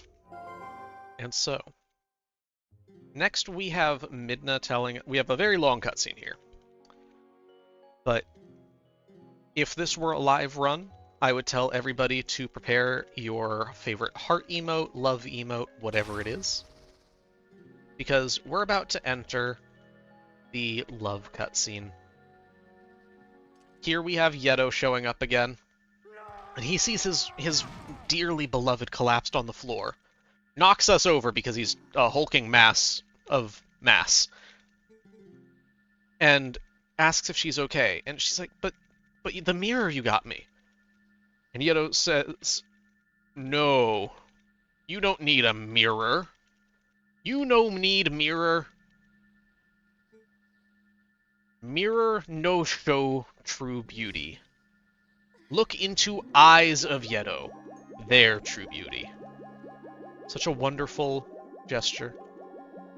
Love erupts, and we see all of the love here. You see all of the hearts, and they flow into the Twitch chat. They flow out of them everywhere, and there's this giant heart. And I kind of want this. I got kind of close to dying that one time. We love this. This is wonderful. Now, we're finally out of the ice. We're out of the clutches of that frozen waterfall. You know what's... I'm feeling like... I don't know about you, but I feel like that love cutscene burned a hole right through the icy core of everything that's been going on so far. It's burning hot. It's burning really hot. So you know what that means? I'm going to enter Goron Mines, which is the fire dungeon. And I do that by warping to North Faron and saving my game, because again, if I didn't and I failed this trick, the run would be over. So up here's Russell. Russell is filled with passion for golden chickens. And so if I walk up to Russell here, in a very specific spot, and we talk to him. So now that we've talked to him from outside of a cutscene, he gives us a text box that says, well, let me tell you a story, because he's very passionate about the history of the Temple of Time. So what we did there is we did a thing called text displacement. We broke his cutscene. Normally, so the reason I was being so careful is because if I got too close, a cutscene would have started. And since I can talk to him from outside of the cutscene, that breaks the text bits that play. And if I accelerate to a specific text bit, which in that case is the second one, then then the associated value on that flag is such that when I climb the mountain here, so if you've played this game casually, you'll know that you enter Goron Mines after you come up the Death Mountain here, and you find some Gorons who are like, hey, you have to wrestle this really old Goron. Call him Goron Bow, because you have to wrestle again. And Goron Bow is like, hey, you have to prove yourself. So what we're doing with that text bit is now I'm looking at the text bit that says, I've already done that. So if I roll up here, being careful to not talk to them, I talk to him, I talk again, and he says, hey, out loud. I climb up here, and I can roll behind the Goron there. Boom. And we're in the Goron Mines. A true place to show off our fiery passion for all of the love that just happened. But unfortunately, the Gorons, they have their own kind of love. They have a lot of brotherly love. And their brother, Darbus, the guy who was out there, he's stuck in here. And him out there with the other Gorons, they're worried about him. Because he is stuck in here in the deepest chamber. And he's been acting really strangely, so they need us to go and help him. The one who's most concerned about him is Darbus, who's out there waiting. So we're going to go through the Goron Mines, which is filled with all of this twilight and evil ugliness. We're going to free Darbus so that we can assuage Darbus's very passionate feelings for himself being stuck in the deepest clutches of this dungeon. So we're going to do a cool thing here that I failed, unfortunately. Well, halfway failed. I got the cycle, but I grabbed the ledge. Called Risky, but time saver to note saves 4 seconds only, which is interesting because it's not very risky. I failed it there, and I did not void. And it is a time saver to note, but it does not save 4 seconds. It's a horribly named trick, and it has a very long name. That is the actual name of the trick, is Risky, but time saver to note saves 4 seconds only. I'm going to do a thing called Slab Clip, which has a lot better of a name. Because that's a slab to my left. I'm clipping through it.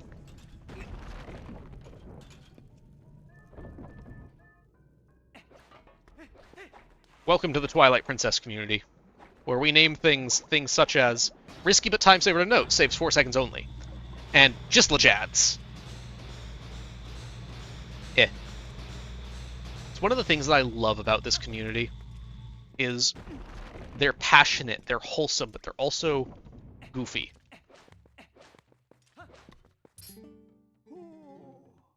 And I got the first key shard from this guy who I couldn't talk to earlier out there. He's teleported back here, but he has to give me that. Because if I don't get that, then I can't progress through the dungeon to save Darbus, who was out there worried about Darbus.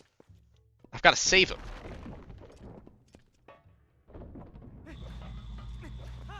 So Goron Mines is a very cool dungeon, where you bonk into doors, you do some long jump attacks to get around some stuff, you climb on ceilings for 40 seconds that is really good for donations. That definitely haven't happened. Well, actually, they haven't happened in a little while at this point.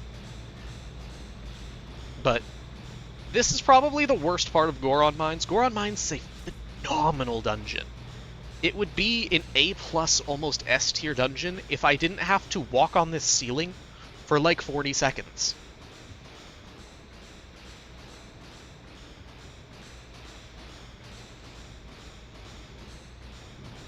Good reason that you pass to donations here. And that thing is the only thing really in my way, and only sometimes.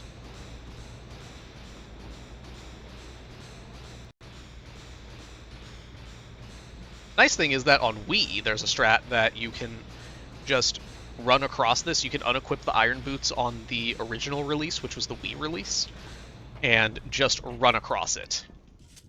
Cannot do that on the GameCube version, so we have to throw to donations or lament over the fact that we are not Wii, which is normally a reversed statement, but you know, they can win that one.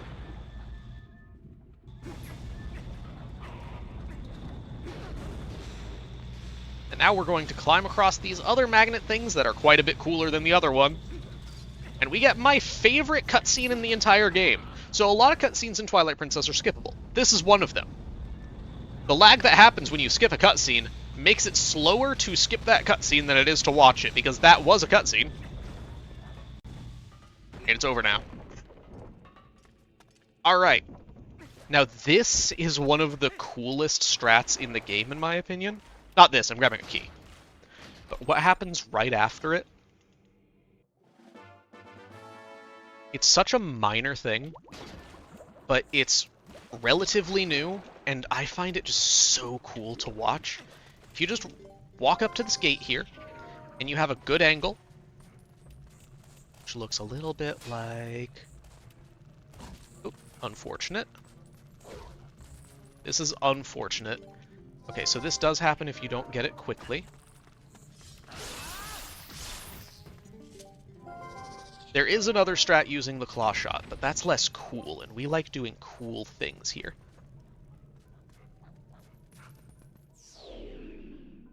Well, unfortunately, this submission video is the only take that I can do. Very busy person, normally. So we're just kind of going with it, and we got it that time! Yay! Normally that goes a lot smoother, but we are not dissuaded. We continue on through the Goron mines, and we get to the part of the game that you would have seen at a GameStop in 2006. It's the kiosk demo room. We go over and we grab this key. It's Kleinenschlüssel. And now we're going to go through this door over here, which takes us away from the part that you could get to in the kiosk demo. Because the kiosk demo was just kind of shooting the Bulblins that are up there. But yeah. Alright. We're going to do a long jump attack. I like long jump attacks, and I don't like doing things that are puzzles if I don't have to. So I'm just going to jump over whatever that puzzle was. I don't remember what it is. I think it involves a turning thing, and you do a jump and grab a ledge or something. But you go in here, and now we're into this. This is the mini-boss fight. And there's a Goron over there. Gorons don't normally like us. And this guy is not keen on us. So we're going to teach him a little bit of a lesson here. We're going to play basketball. So we're going to throw him, but in a specific way that I grab the ledge, so that when he spawns, and we didn't get good RNG there, but we can very quickly just grab him and throw him back in for the final hit.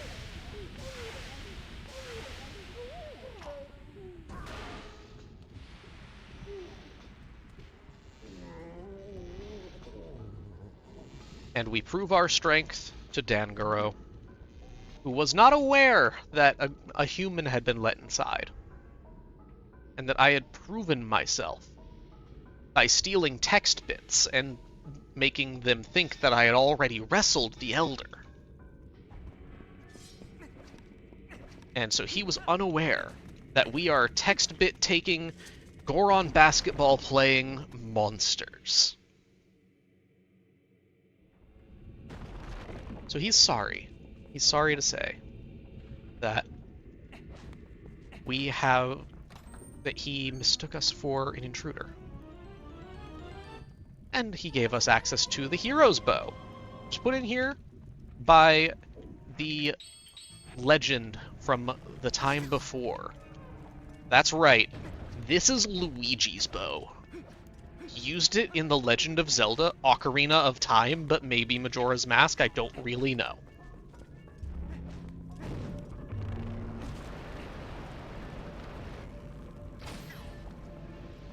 Thank you, Luigi.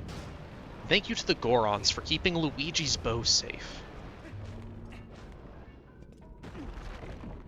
Luigi is, of course, that green man who was the main character of Ocarina of Time and Majora's Mask that we saw earlier, who was unfortunately passed away because it's been hundreds of years. And his shade taught us how to stab things. Okay, so we were grabbing that rupee there, because now I have a lot of money. We're rolling in the dough, as it were. So now we can use the power of the Hawaiian shirt that has Mario on it, because we're invoking the power of his brother, Luigi. And with all of this money, we might just be able to afford whatever donation incentive is currently going to be a thing. Insert donation incentive here. The $500 million incentive for Mitch Flower Power to play Mario 3 on the moon? Yeah, that one. Let's hit that with the power of Luigi's money that he got in Luigi's Mansion. You know that Luigi's Mansion run that totally got into the GDQ that this is at? Because Luigi's Mansion runs are cool? Yeah, that one.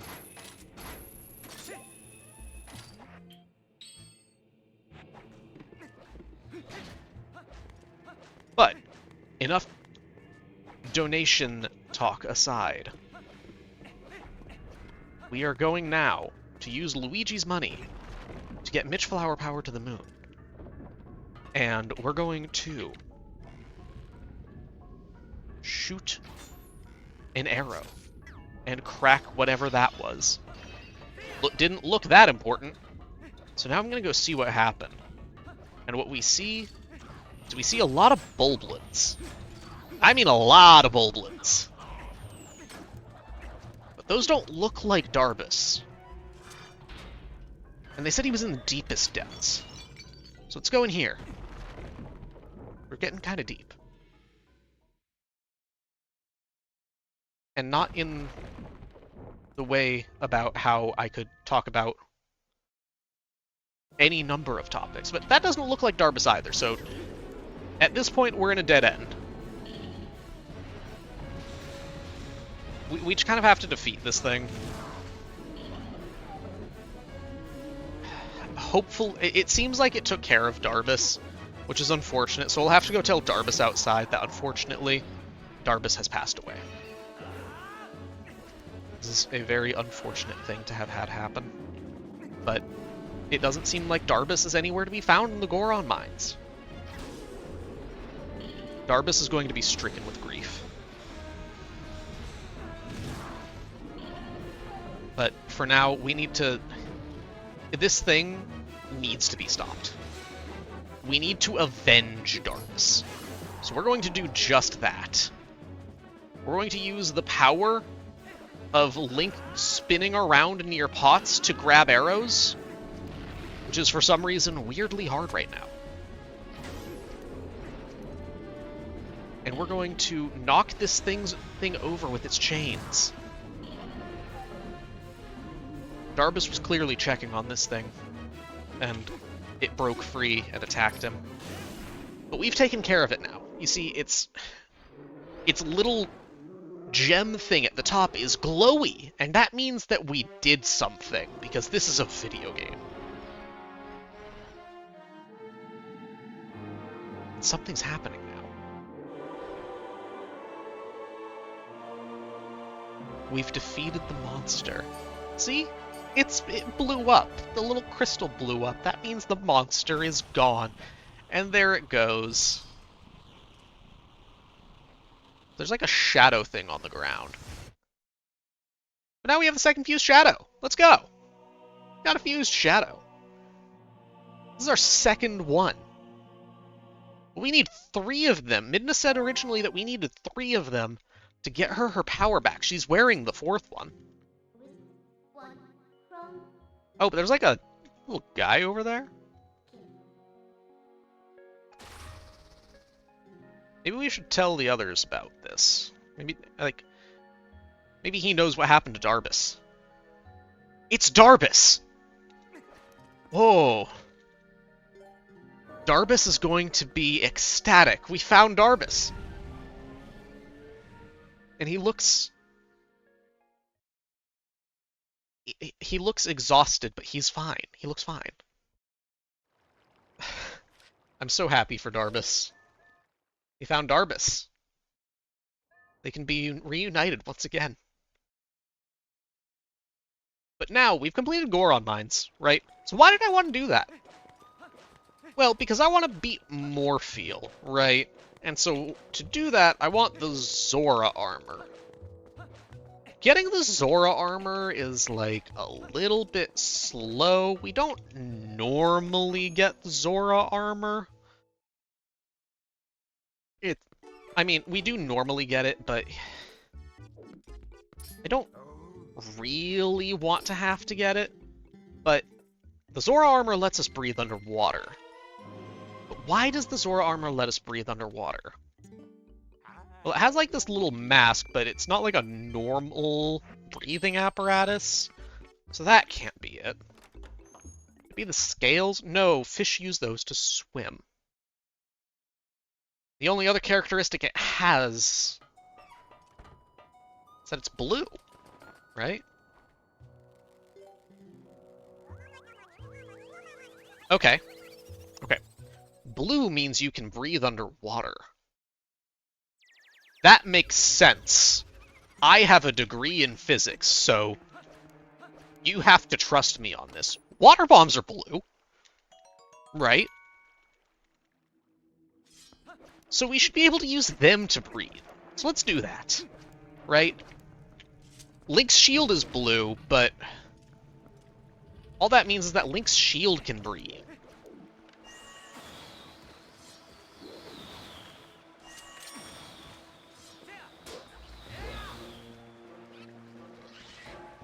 And Link isn't a shield. Like, the shield is fake, so it can't really help us. Okay. The water bombs are real. I just grabbed them. So we might be onto something here. But I still don't have the boss key here. So that might be an issue.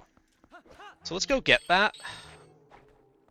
Okay, so if I remember right, to get the boss key, you come up here, clip into the bridge, you spin attack, backflip 3 times, then you do a little roll and do... okay. And then I think the boss key's down here.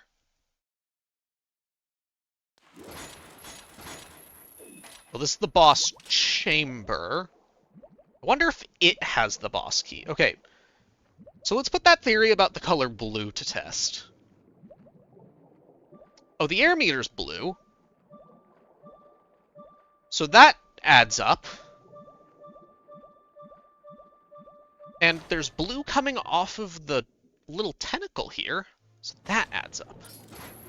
Okay. Okay, so let's grab this bomb. Okay, and I'm holding the bomb. And Morpha here is apparently an eel now. So we call her Morpheel.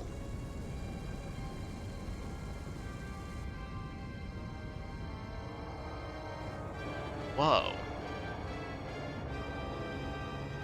Look at that eye. Alright, now Morpheel is a part where we normally have a lot of things going on. I'm going to try to explain it as best as I can, but this is a thing that does require quite a bit of focus. So what I want to do here is I want to grab onto the eye. I refilled my air by dropping the water bomb, because the game basically assumes... Okay.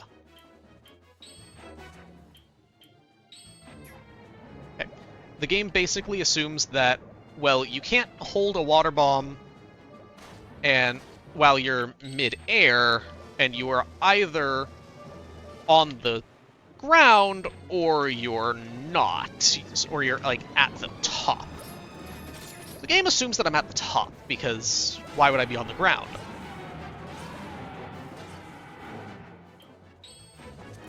And I can very easily, just while juggling my air meter, bomb timers, and watching Morpheel's position, Morpheel's very nice there. I can kill the eel in just a couple of bombs. That's heavier RNG and a lot harder than I just made it look. I'm gonna drink some water. Wow.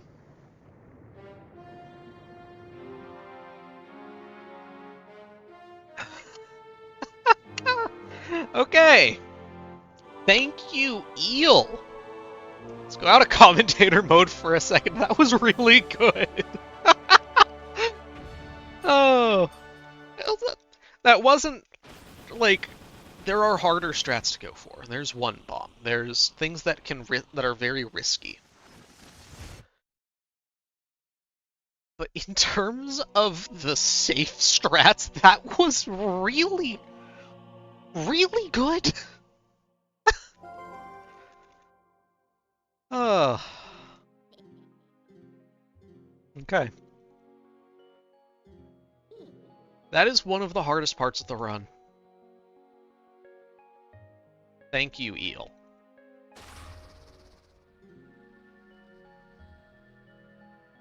Well, I'm going to grab this heart container here. I'm not really in danger of dying, but I think it'll be useful for me to have more hearts because the rest of the run starts to be more dangerous, right? I'm getting into the later dungeon temples. I already did Snowpeak Ruins, but now I've done Forest Temple, I've done Snowpeak Ruins, I've done Goron Mines, and now I've completed Lakebed Temple. So what I have left, and like I said, it follows the game's casual order from here on out, because the only one that I did out of order was Snowpeak. So next I have Arbiter's Grounds, which I already mentioned that there's a lot to talk about in Arbiter's Grounds. Arbiter's Grounds is the hardest dungeon in the game. It is very involved, has a lot of very hard strats, a lot of intricate strats. Then I have Temple of Time, which is my favorite dungeon of all time. It is a phenomenal dungeon, and I will gush over it when we get there. But it's also very hard. You're at risk of dying quite a bit when you get there. Then after that, you have City in the Sky, which isn't that bad. City in the Sky is probably the easiest dungeon that I have left. Maybe Hyrule Castle. They're about the same. But then I have Palace Twilight, which it has a community nickname. Palace Time Loss.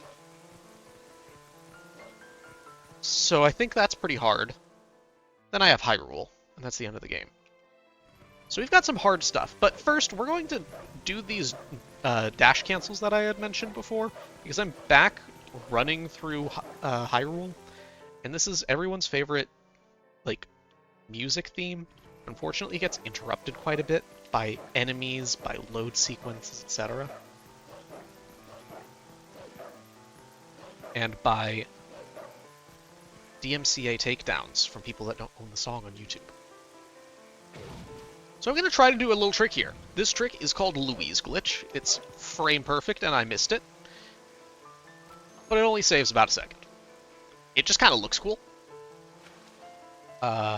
Where you can break this cutscene.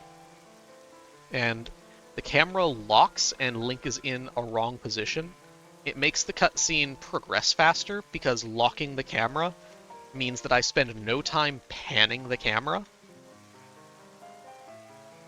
And the amount of times that it cumulatively pans is about 1.8 seconds.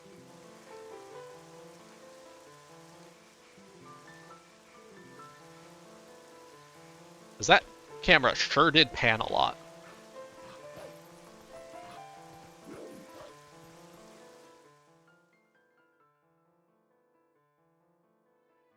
Alright. So now we have some ropes to deal with. We're going to climb across these little ropes, and we're saving Midna here.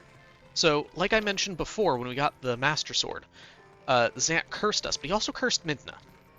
So we have to go get Zelda to heal Midna like what already happened when I got the Master Sword. And the story of this game makes no sense if I try to explain it from the context of speedrun. Okay. Well, we killed a ghost, and now we're talking to a person that is a reference to King Midas. He was cursed by a Poe. Don't really know how that happens. I don't even think the Poes can talk. But anyways, King Midas over there has this little secret treasure chest that leads to the sewers. Why? Could lead somewhere more interesting than the sewers, but the idea is that the resistance is going on. There's these people working in the background who Russell is a part of. We saw him earlier. We're going to see another one. We're going to go see Aru here in a little bit. And the resistance is going to help us figure out how to get where we need to go. And we're going to skip that little puzzle there. That puzzle normally involves taking those sticks around, lighting torches so that the stick doesn't burn out, yada yada. And I just kind of transformed because I already have the Master Sword. And I used the lantern because I have the Master Sword, and the lantern is a human item. I have yet to meet a dog that can use a lantern. And Midna can't really help us here. She's kind of dying We're trying to remedy that. Because when people die, they die when they're dead. And I don't want that. We like Midna. She's kind of rude to us up until this point, but we like Midna. So we're going to try to remedy that. And our friend Zelda can help with that. Now, when I get across here, I'm going back over to Zelda's tower here. This is a part that involves bonking into that. So, this is a part that is a very... It's almost like a staple to show this off at every showcase of a Twilight Princess run. Well, that was interesting. I clipped into collision there. Huh!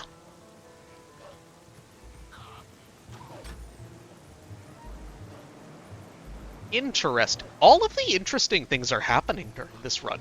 This is really cool from a, like, submission perspective. Because I'm getting so much odd stuff that doesn't happen. I'm getting it both with... Whoa! Okay, that bridge normally does weird stuff. That part wasn't horribly surprising, but the fact that I got two interesting things happening on the same run for this same load sequence. This is... And I barely made that. This is just very cool that I'm getting to see all of the charm that this game has. You can get such little jank things in Twilight Princess. But talking about jank things, this is something that you absolutely do not show during a actual PB attempt. But if you're human going into this cutscene, just look.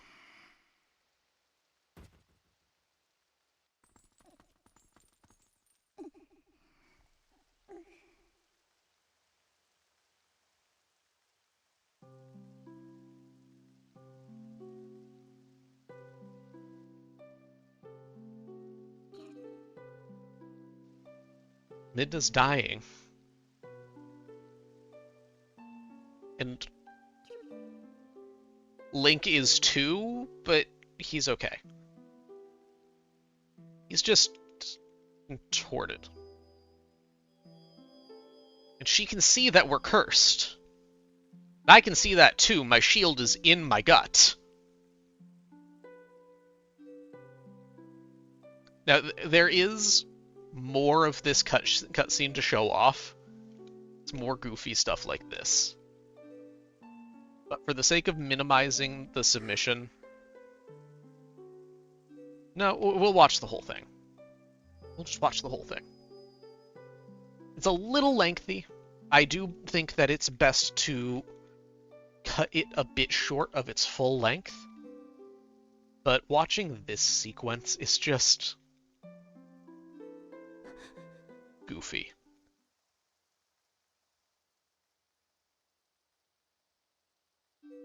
This is a part that we kind of just let speak for itself.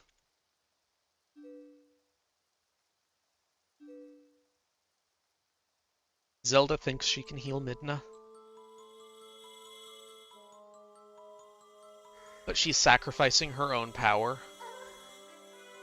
Midna saying, "No, stop! Don't do this! Link, stop her!"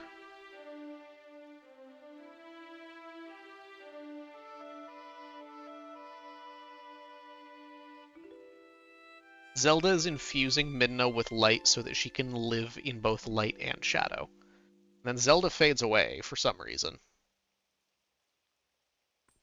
Midna's fine now. Link is practicing his contortionist skills still.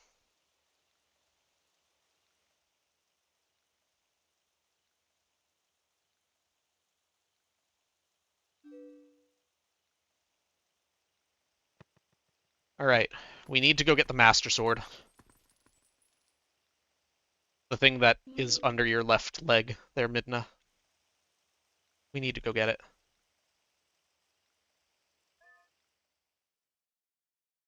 There is a little bit more, but it's just panning to the field here, and you see Link running a little bit.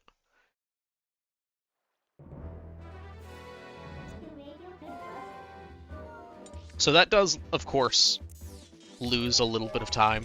That's just so funny to show off during these. Well, you love to see that. You absolutely love to see that.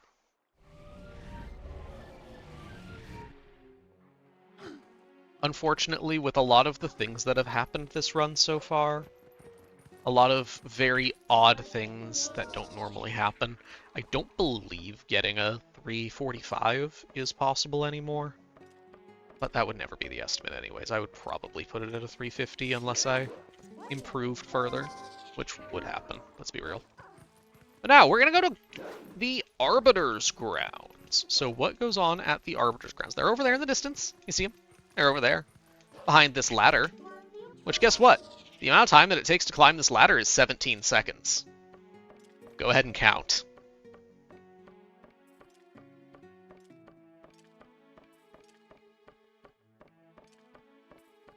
I'm waiting.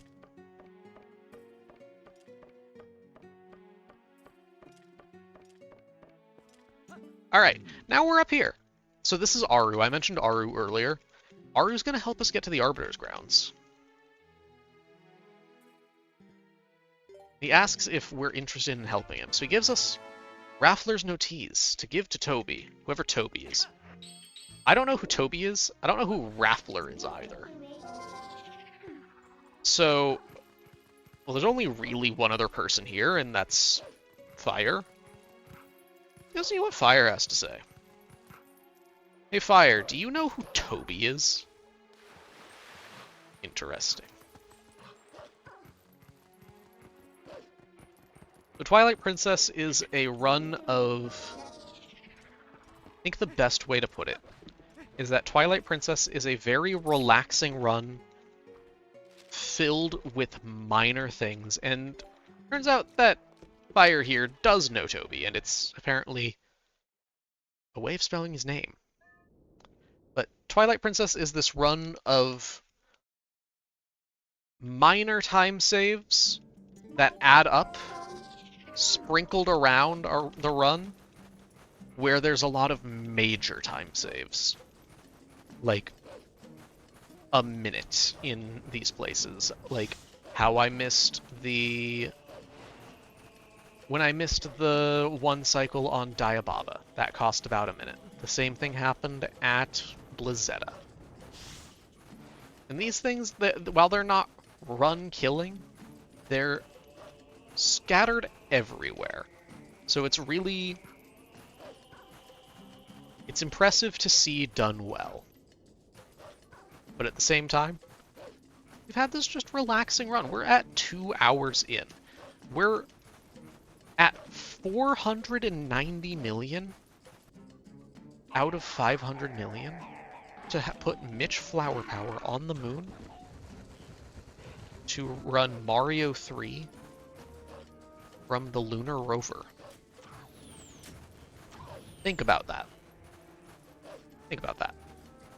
Somebody running the third Mario game from the lunar rover, thanks to a donation put in by viewers like you. Thank you. Yeah, you just got PBS'd. And all you have to do is watch this wolf go a-woo and jank the camera, and you can say a-woo yourself. And that will get Mario to the moon. Alright, now, this next sequence. So, this is where normally, this is the second spot that map glitch is used. I don't have a cutscene to use this time to do universal map delay into. So instead, well, we're going to go through the camp here. And I could go get the key. But I could also jump onto this thing. And, oop, interesting. Jump over there with an LJA. jump onto that pillar, jump over the pillar, onto the roof, and straight into the fight trigger. And not pausing early.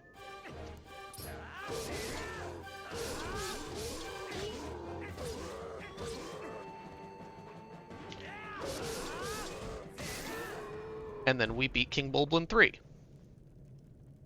Remember the guy who fell into the void? Into the chasm on the bridge? Yeah, he's back. Turns out he's still weak to spin attacks. And slashing with a sword. Things that are alive are usually weak to that.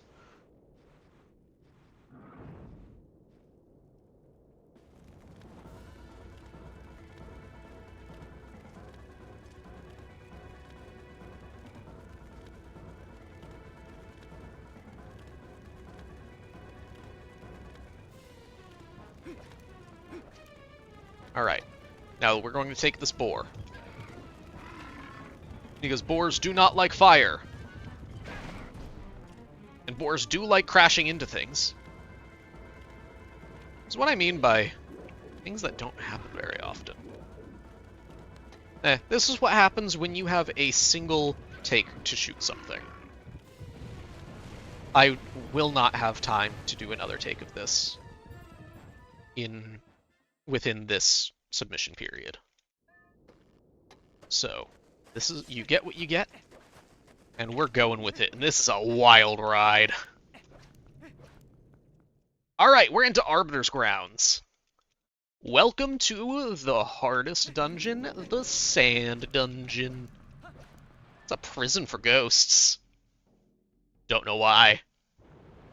Doesn't really make much sense. They shackled Ganondorf here. Don't know why. He's not a ghost. See, I just avoided. By jumping slightly to the side of where...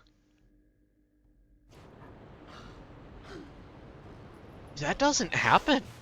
Interesting. This is entirely what I mean. So that gate over there is... I don't truly know if that gate is optional. Because it's really not that bad to just go over here and do that.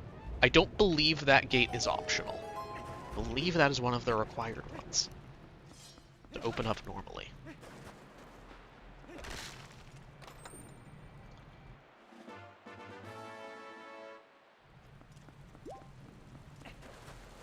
So now we got the small key. We're gonna go in here. Now this is gonna be a darker room. The lighting balance needs to be up a bit for some of these rooms. But if we light those torches, and we enter this room, now we're in the main room. And so there's just like that path straight away, so we're just gonna go over there, and now there's a cutscene. Okay. Okay. Oh, there's some pose. There's 4 of them. It's kind of like Ocarina of Time. So Luigi told us that in the Forest Temple, the ghosts kept an elevator controlled with fire. And not the guy that's at Lake Hylia. This is like the fiery fire. But here I guess it's a gate. Okay. Well, Luigi also told us that ghosts are scary and run away if you don't have a vacuum cleaner. So, and we don't. So we're going to run over here. We're going to go do a trick called Po1 Skip. Nice and easy. Except for that roll, apparently. Yet another thing that doesn't really happen. Okay. So Luigi told us that if you have a vacuum cleaner, then you can take care of ghosts. Well, okay, let's think this through. I don't have a vacuum cleaner and I need to take care of these ghosts. But when I was growing up, our dogs were kind of like vacuum cleaners for food that got dropped on the ground. And I can turn into a dog. I can go a woo. So, our proverbial vacuum cleaner here. Imagine, if you will, vacuum cleaner in dog form. It goes a-woo, much like how vacuum cleaners go a-woo for however long vacuuming's going on for. So I think that this'll work. Okay? Okay.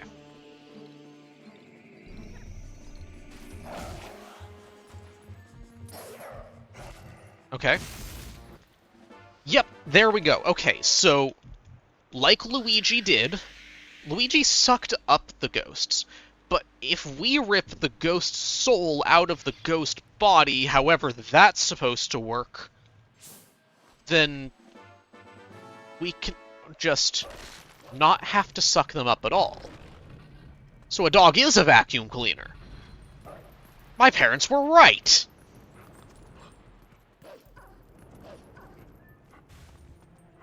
Thank you. Thank you for reminding me of my childhood dogs. But there's still a ghost out here. I don't know about you, but that one looks pretty shifty. But it also looks like we can fool it. So we're just gonna ignore it for now, okay? Look. I know that we need 4 torches lit. And you all know that we need the 4 torches lit. But that gate looks pretty stupid to me. So we're just going to ignore our shifty little friend. We don't want to mess with them. We don't know what they're made of. So for now, we're not gonna mess with them.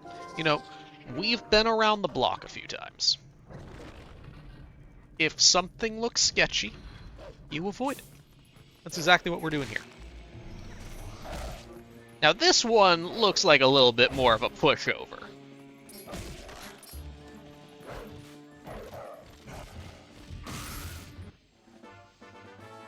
Now that bubble there, that's what the giant skull things are called.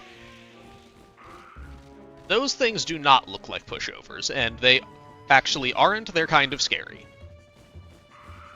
Please do not attack me. Please let me live.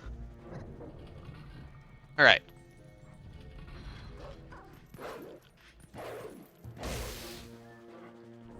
Now, so we've got 2 postals. Let's go see what the gate has to say about this. So I've got 2 postals. Do you guys think that I can get away with, like, half price? 2 souls? When it wanted 4 originally? Doesn't look like it. But I can do this. That is not faster. It's not really slower either, it's just kind of cool. It can only really be done there and, like, a couple of other places. But not really places that you see in a run. It's too small on those stairs there. I can do it when I come back to go through the gate, but... So we're gonna see if we can maybe get away for, you know, 25% off, right? We don't want to deal with the 1 po. The others, they look fine enough, right? This one's a little bit dangerous to deal with, right? It's got these re-deads, and we've got... just a lot going on here.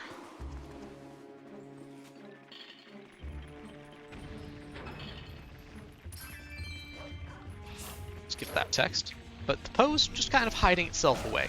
So it's got lackeys, but it itself doesn't seem to be that scary. We take care of it pretty quickly. Okay. There's a little... you know... We got to rip the soul out of that little guy. Now there's this thing ready to poke at me. Please don't do that. That's impolite. My parents told me when I was young that poking is not a great form of communication. You need to use your words, and tiny mini skeleton mans talking to dogs, that is the most precious kind of conversations, right? And it's with that heartfelt story that we can con that sucker of a door. It opened right up. It ate that story, that sap story right up. Ha! We gotcha.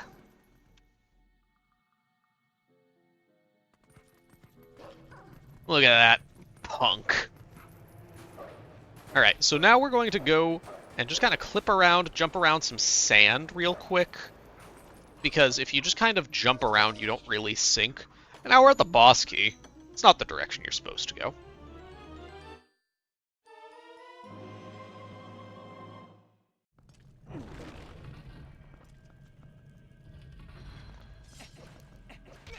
Oop.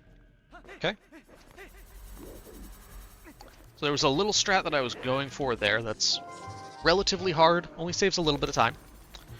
But would have looked very cool. Although, that said, this is a lot more normalized of movement to move around with the wolf here. We call it human movement because you don't transform, but it's pretty hard. It saves like 10 seconds, but it's pretty tricky to get. I'm usually pretty good at it, but again, I'm making a submission video during a busy time of my life. I haven't had much time to play video games. Ooh. That does not normally happen that way. Okay. So.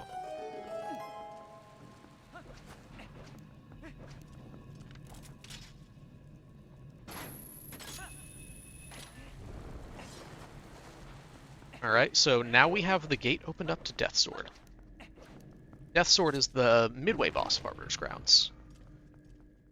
And so we're going to do one of the harder tricks in the game. It's called Death Sword Skip. So we don't actually need to fight Death Sword, but we do need to complete the first phase, so we aren't going to ignore this first phase that he has here.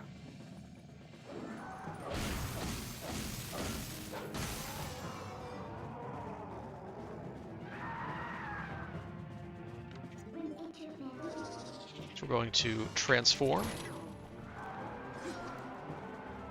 Break that pot, not because I need health, but because I want to stand there.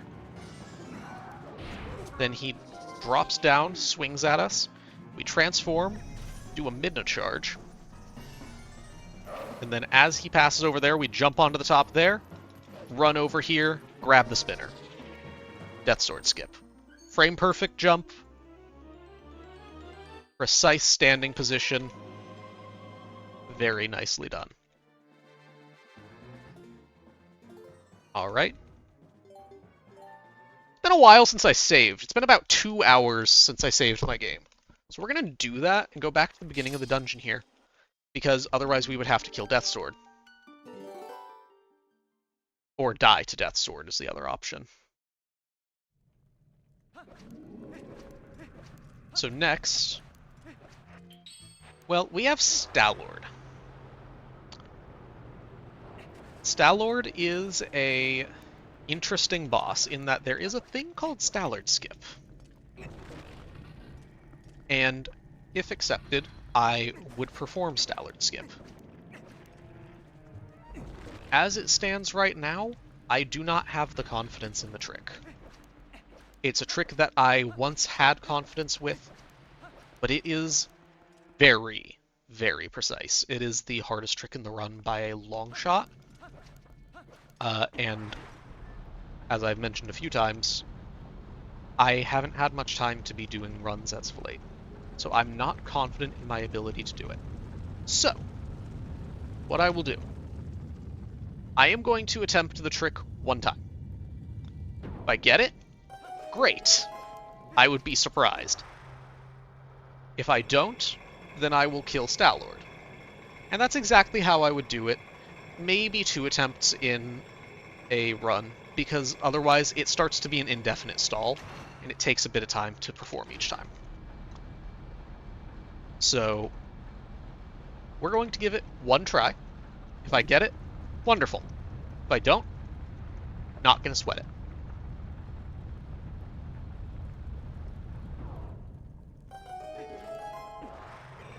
It's a very, very hard trick. And as I have a little bit of downtime afterwards, I'll explain it after I do the trick. It is that hard, unfortunately. It's something that I would be able to throw to a couch for. There's been a few of those, and I've tried to talk through them, and they haven't really gone that well. This is one that I absolutely need that time. I need that focus mode.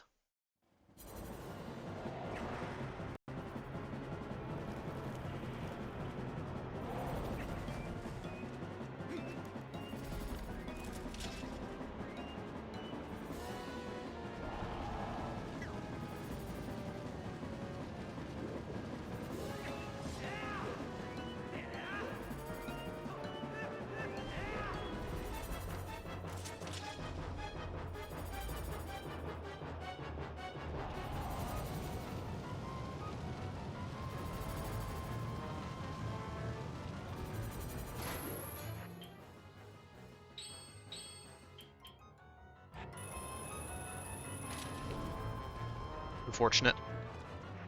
As I said, I would give it just the 1 try. That was the 1 try. I didn't get quite the right angle. So, what was I doing?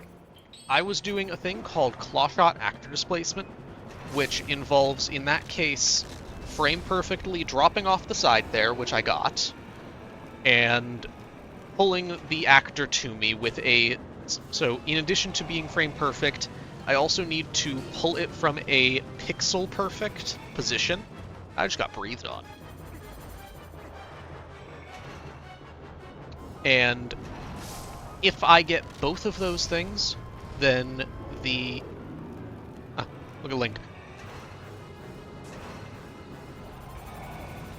Then the stall soldier will be in a good position to be flush with both, against both the sidewall and the gate. I want him against the sidewall to then do a frame perfect clip into the wall. And I do that by doing the same thing that I did where Link was moving with the claw shot to the side. That's called an L slide. That's how I did clawshot actor displacement, and there I would use it to do what's called a clawshot clip. I clip into the collision. Then I would have to do a 3-frame window of a bomb boost with a relatively precise standing position, both for distance between me and the stall soldier, and for throwing a bomb for a bomb boost. Then I have, if I've done all of those things right, then I have to time a 3-frame window to hit for my claw shot to connect with the stall soldier, which then clips me into yet another wall, which allows me behind the gate, and then the trick is done. So it's a very hard trick to do. It's not something that I can do off the cuff when I haven't been playing the game. That was interesting that I took damage there.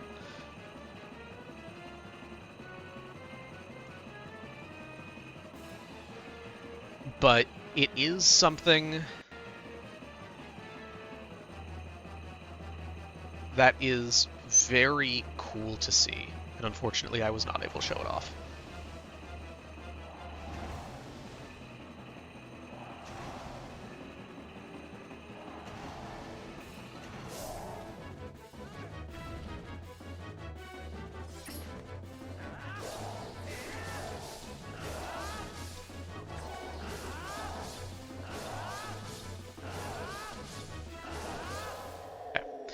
So, it's a trick that is very difficult, It's had a lot of... It's a trick that's evolved quite a bit. It's a very interesting trick, has a lot behind it. It's gone from this impossibly hard TAS-only trick to something that people can do in runs, kind of, which is where I'm at with the trick, is when it was first made RTA viable, to it's still a very hard trick, but there have been developments to make the pixel-perfect lineup 100% consistent. Those are very recent developments. I have not had the time to learn them. I would definitely have the time to learn them between now and when the event actually would be.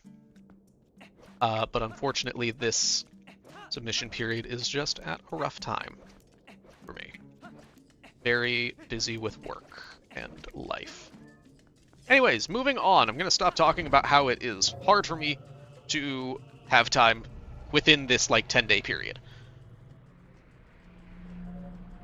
We're now going to Temple of Time. Temple of Time is my favorite dungeon. I said that earlier. But first, we have to get there. So, first, I have to raise this mirror here, because right now, Midna's going to not let me warp. She would otherwise tell me that the Mirror of Twilight is really close, which is this thing over here. I already have a shard of it from Yeto. We're gonna climb this snake lady that makes no sense with any of the lore. And start a cutscene where we learn about how what we just went through was a ghost jail for some reason.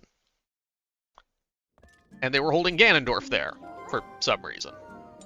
Ganondorf isn't there anymore for some reason. And it's been over 40 minutes again, so I'm going to drink some water.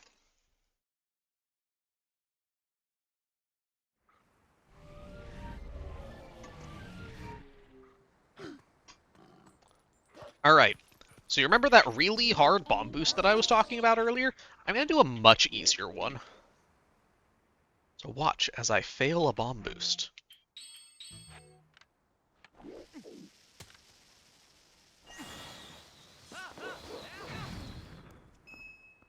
I did not fail the bomb boost. Okay. Now we're going to LJA over to the other side here. And remember how we were in Sacred Grove earlier? Well, I kind of want to go back because that's where the Temple of Time is. But I also only have one heart. Because I took a lot of damage during Stalord.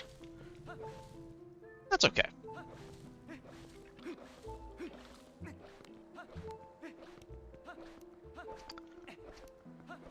That is okay. Temple of Time is only the most dangerous dungeon. Not the hardest, but the most deadly. We'll be fine. It's like giant mushrooms up there. I think Luigi said that mushrooms make you, like, grow or something. We'll just do that.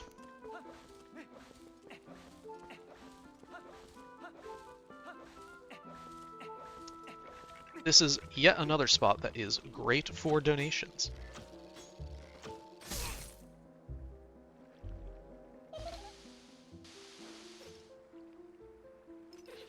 Because I'm going to chase Skull Kid through another maze. This time he made the maze harder. So, if you follow all of these lantern lights, that's what he wants you to do, right? But if you go through this one right here, right? Well, the lantern light is in the room behind me. Okay, so if I turn around and get that lantern light, there wasn't one here, but there is one here. Okay. And then if I go through this one, there's a lantern light here. And to the right, what's up here is a lantern light, okay? Okay. They try to trick you up by making you taking advantage of the fact that people don't normally look down the way that they came. So instead of getting lost, you can just look behind yourself and go that way for the third one. It's a neat little thing that is used to trick casual players. As speedrunners, we've solved this. Turning around is fast, sometimes. So that's what we do. And now we're very quickly into the Skull Kid 2 fight. This time I have a bow. He's standing on these higher platforms because he remembers that the wolf kind of messed him up a little while ago.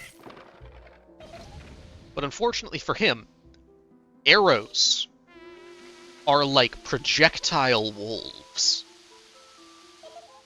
So we're going to use our projectile wolf self and shoot our arrows at him. He succumbs to a fate and lets us pass. And there was a heart over there, and I probably should have grabbed that, but you know, I'm about to kill a lot of keys, so I'm going to hope that I get some hearts from there.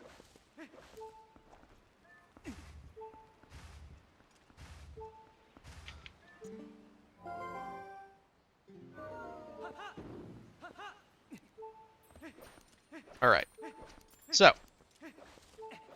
now we're back at the Master Sword pedestal. If we return the Master Sword to its pedestal, Luigi told us that it turns you into a 10-year-old. And I think that the Temple of Time is in the past, so we're going to turn into a 10-year-old. But this 10-year-old looks a lot like a 17-year-old Link. And has the Master Sword. But it doesn't seem like Zant wants us to turn into a 10-year-old. So he's going to send some Shadow Beasts after us. Surely 5 Shadow Beasts can handle a 10-year-old. But can they handle a 10-year-old that looks like a 17-year-old? Who knows? The answer was no. No, they couldn't. The answer was also the keys didn't give us any hearts. Oh, no, they gave us 1. Thank you.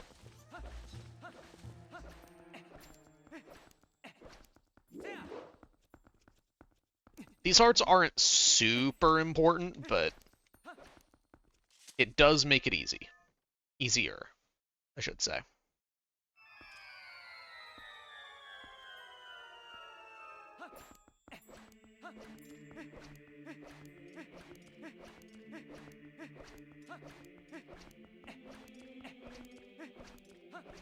Oh, here's the Master Sword pedestal. This one turns us into a 7-year-old. Nope, that one activates magical staircases. I didn't even know that they had one of those. What do magical staircases even have to do with anything?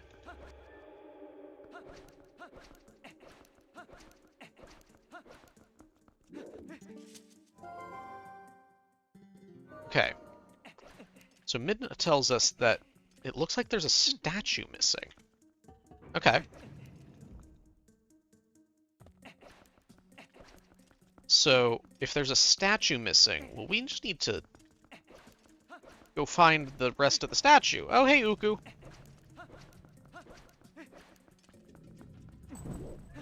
So, it was a little bit awkward earlier when Link gave Uku the stink eye. We don't really want to talk to her. So...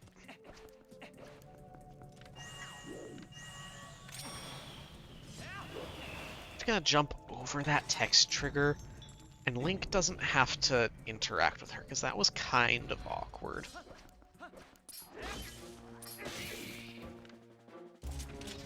So we're going to grab onto this guy here, and we're just gonna pop over that little gate there. It's nice little gate skips.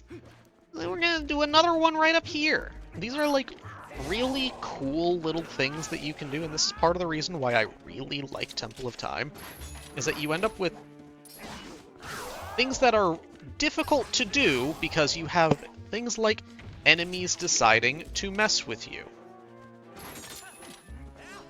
Like this. So it's difficult to do quickly. But now that they're gone... Nice. It's easy to do even if they are attacking you, but I'm kind of low health, so I'm making sure that I'm not making any mistakes here. Any more vital mistakes. Alright, so now, to get up this guy, just gonna stand on open air here. We're gonna do an LJ over to this thing, grab the statue, and come this way. Now we're gonna go over here, drop the statue on that little spot, and time a side hop so that a cutscene starts while we're doing that. We have analog glitch, so we hold up to side hop the second time. And we get right through without having to grab a second statue. Now we're gonna use our first instance of bomb arrows.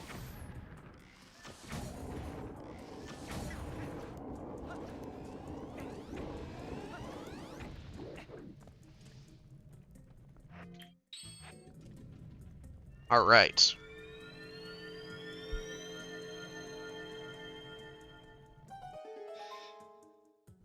You haven't used any bomb arrows yet. Bomb arrows are very useful for getting the... They are one of the better damage sources. But my bombs are blue. I use them for water, right? So I want to be sparing on where I use these other bombs, but Temple of Time really needs them. So this is where I'm going to be using a lot of bombs. There are some other places that I'll use them. Temple of Time very much so needs these. It also just needs arrows. But sometimes arrows don't work on switches. So a bomb arrow would be more ideal, but I still want to save my bomb arrows if I can.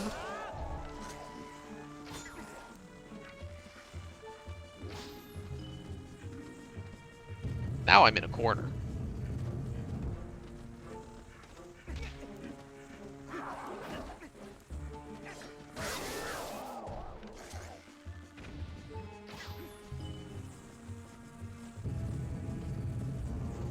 All right.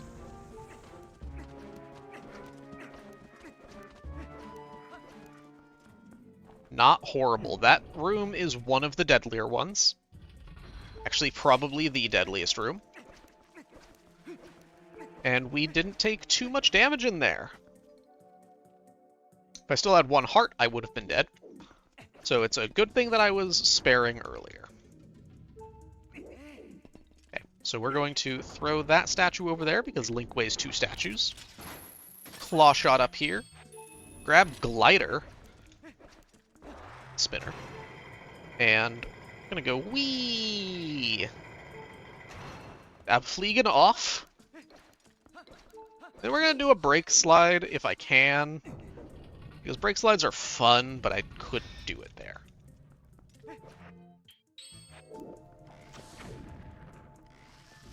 Aha. That was interesting.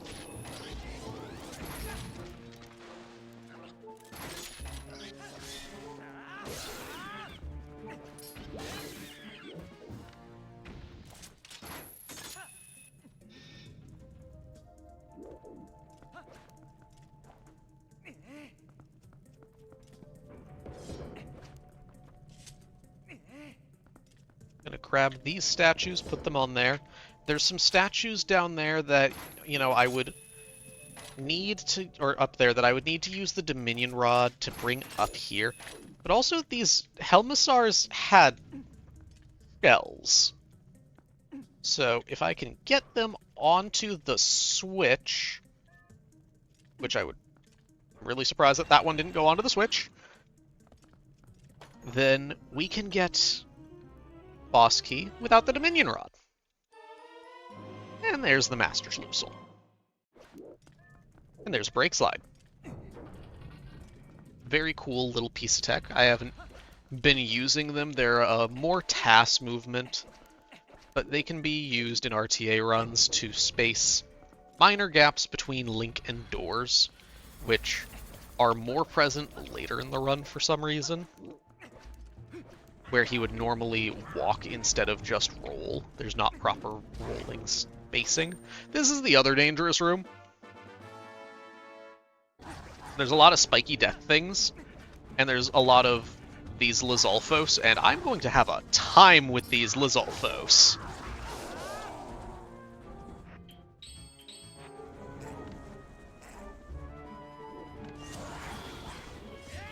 Okay. Okay, so we're going to use the bomb arrows there. I have 5 arrows left. Bombs left. One of those. The answer is bombs. I have 5 bombs left. So, well, I'm going to have to fight Zant in some water later. Going to want... So I'm doing perfectly fine on my bomb count. I just need to not waste any.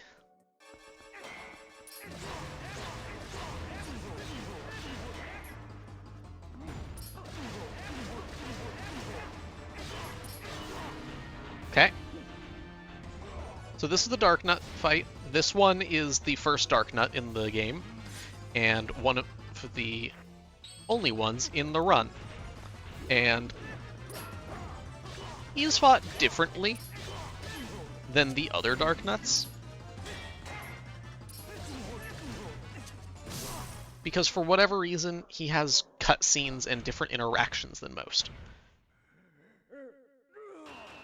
So you have to fight him a little bit differently. Phase 1 is identical. Phase 2 is interestingly different. Usually you can just do a couple of slashes and use the ball and chain, but that one has a different reaction pattern for some reason. Probably because it's a midway boss. But it guards the Dominion Rod, and I know that I only saw the one statue earlier, but bringing that all the way back down... I don't really want to do that. I really don't want to do that. So, what we're going to do instead is that we have this little statue here. I think it'll be fine. It should be fine.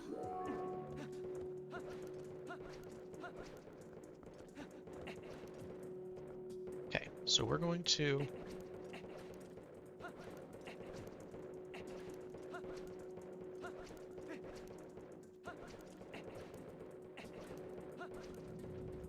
Well, so this is Door of Time Skip, which is a trick heavily developed by me, and for some reason my angle is severely off here. Okay.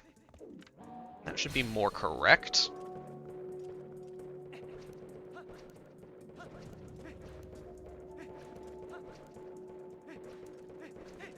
There we go. Very precise angle. You need an exact value to clip. So that is actually less depth than what a pixel can accurately represent visually in this game. So we need to snap to the correct position, which I should have done earlier. I don't actually know what went wrong there. I was quite a ways off. I had noticed that it felt ajar, but I don't know why. But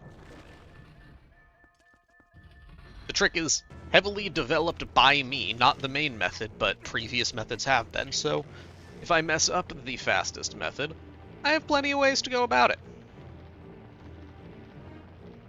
just involve more manual lineups like that. And so this is Armagoma. You're arachnophobic, please don't watch. But this is RNG. Absolutely not in my control at all.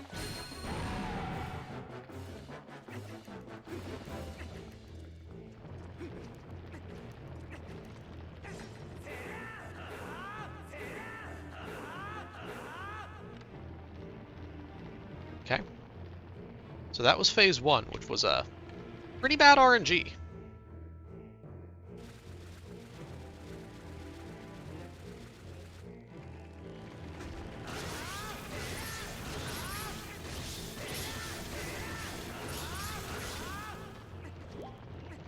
But we get a lot of... Alright, so that was pretty good RNG. And that laser, for some reason, didn't hit me. We don't question these things.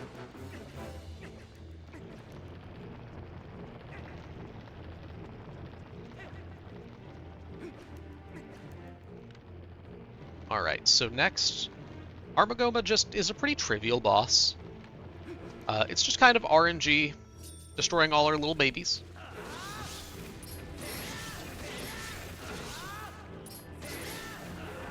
Getting the arrow refills and health refills where they are. Alright, so phase 1 wasn't good RNG, but the second and third, or the first hit wasn't good RNG. The second and third hits were good RNG. Now we're into phase 2, where the boss is dead. And we're happy. Until Link's face goes, oh,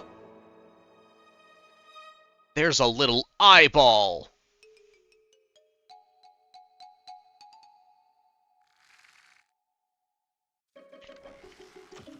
Well, so I shoot it with 3 arrows, and the game teleports me because it thinks that for some reason I would have chased it.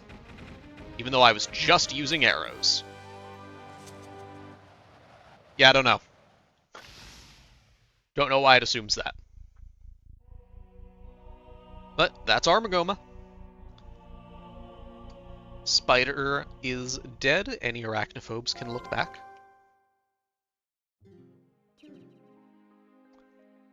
And that is 3 of 4 mirror shards. So now we only need the one from City in the Sky before we can go to Palace Twilight. So without further ado, let's do just that. But a few hours ago, I was in the Temple of Time, or I was at the Sky Cannon. I am currently in the Temple of Time. And I mentioned that I did a state manipulation that I had to beat Temple of Time for. So now we're going to go figure out what that nonsense was all about. Okay? So basically,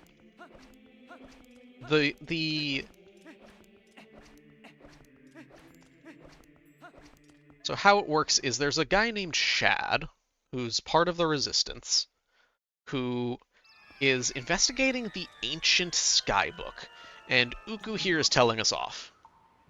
And in investigating the ancient Skybook, Shad discovers that there is something to do with these owl statues, like the one in Kakariko. So what we did before is basically, well, I'll just show you after I get the silver rupee here. One of the required uses of the bomb arrow. Going to climb up this little thing, stand about here. Go 1, 2, 3.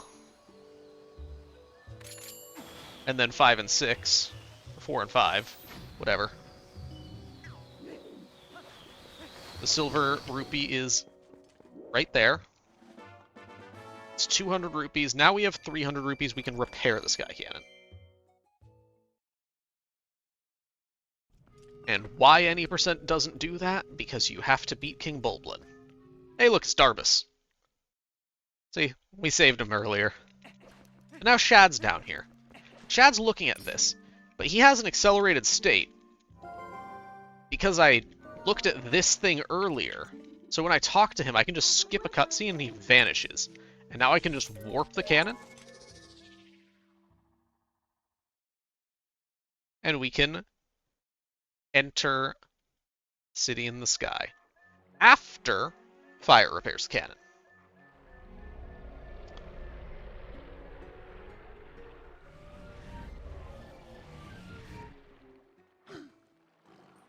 So we're going to get Fire to repair this cannon, because he's the only other guy that we know that even owns a cannon. As we'll later learn, he is not the only one with a cannon. But for right now, he's the only one that we know that has a cannon. So hey, could you fix our cannon for us? And he says, yeah, I'll do it for 300 rupees.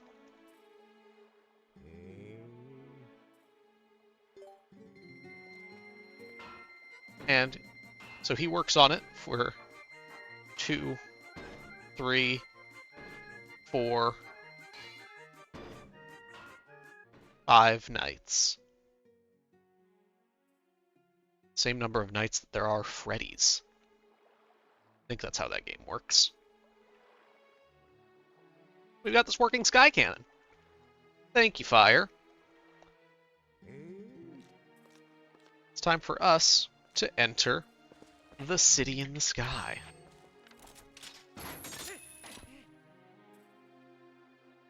And Uku wasn't done telling us off earlier, so she's coming with us to tell us off. For some reason, this cannon has feet.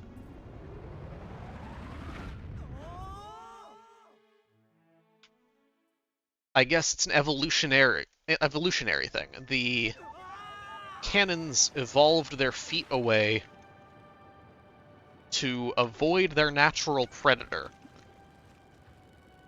the sock.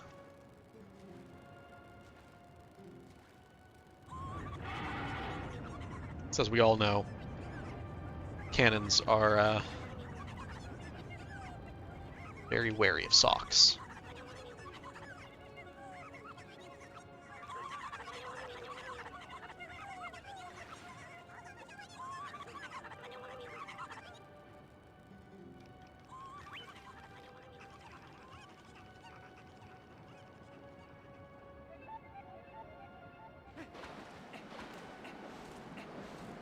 Alright, now we're going to do City in the Sky, which is a lot of people's favorite dungeons, at least to watch, and some people to do, because it is a jungle gym.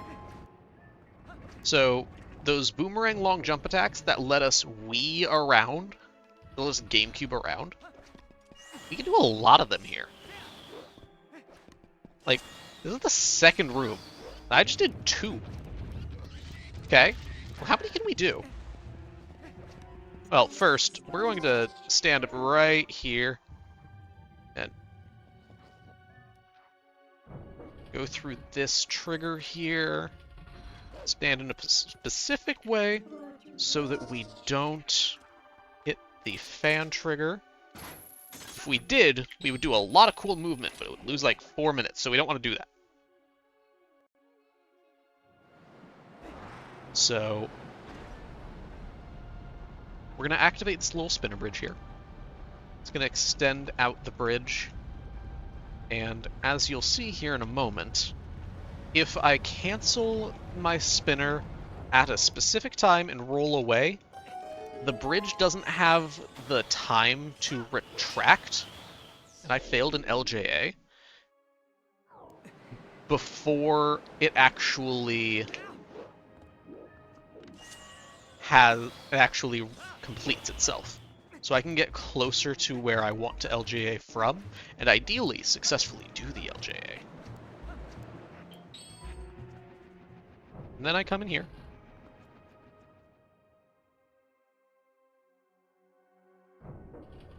And we're going to get a small key. So one of the interesting things that we can do here is, for some reason, you grab this small key, and this is now my respawn point, is at that small key. For some reason. It's set there temporarily, because out here, there is a cutscene trigger across this bridge. I'm going to avoid that cutscene trigger. And so by avoiding this cutscene trigger, what I'm going to do is I'm going to side hop onto this thing, jump up here and over that, and I've skipped the cutscene. Now, the game will never rewrite my respawn location back to the beginning of the dungeon. So, now if I want to save warp later, it'll put me back there instead of back, like, where the cannon was, in that pool area outside. Which, that'll be useful. That sounds like something that could be useful.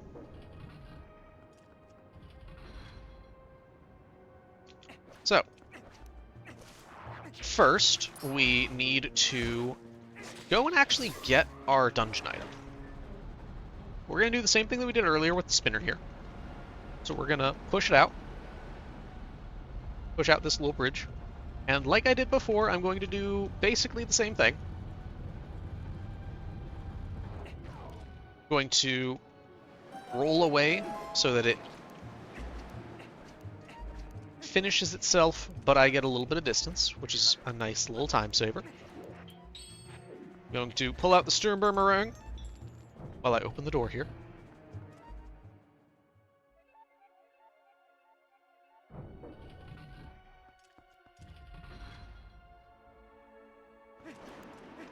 Run over here. Do an LJA across this, like I said, LJA Jungle Gym, to get over to this door a lot faster, ignoring that puzzle entirely. Remember how I said we avoid puzzles if we can? So then, I'm going to LJA across this room, unless a Keese decides to be mean.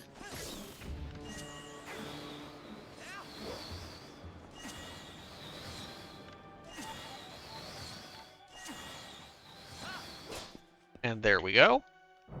A little bit tricky. So now we get to do something a little bit fun here. So these Denalfos will register that claw shot as an attack. So they will try to jump away from it. But behind them's in a void. So they just void it out. Very easily dealing with the Denalfos in the room. We free the trapped Ukus. I don't know why they were trapped. Doesn't really make much sense, they're chickens. But they were being enslaved, trapped, whatever word you want to use.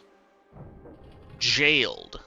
I prefer the word jailed. Except for this one, and the ones in this room, they're fine. So why were those ones locked up? It must have been the prison. So we've just let some convicts escape. Good job, Link. Aiding and abetting a criminal. Luigi would not be proud of you. Grab this little right here.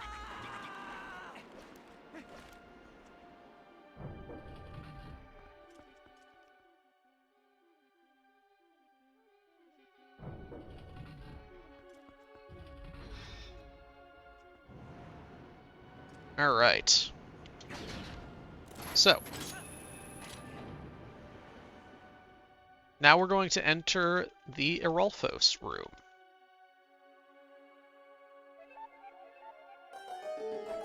We're going to do a thing called Erolphos Skip.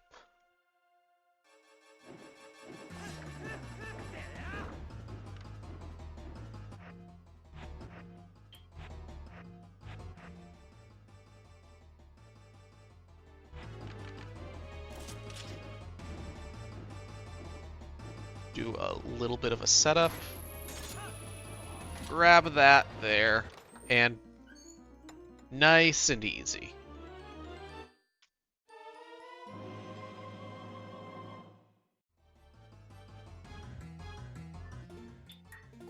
And then we're going to abuse that little save warp thing from earlier. There is a small thing that can happen. It's called Atom Glitch, where for some reason your save location is updated even though you skipped the cutscene, and we don't know why it happens. It's very rare. There are 2 instances of it happening ever, but it is a known thing, which is interesting, because we have full recordings of those runs. Nothing out of the ordinary was done. So why does it happen? Nobody knows. It's actually one of the mysteries of the game. But now that I've got the double claw shots, this scene is gone now. So I can just roll across. Now we're going to do a cool trick. We all like cool tricks, right? We're going to do a thing called Kai Clip. What is Kai Clip, you may ask? Well, it involves going onto this pillar, claw-shotting up in just kind of a rough area. Getting a consistent spot makes it a little bit nice. Then we aim our claw shot in such a way that we end up in a specific spot, and there is a gap in the grating that I can claw shot right through up to that and grab the big key.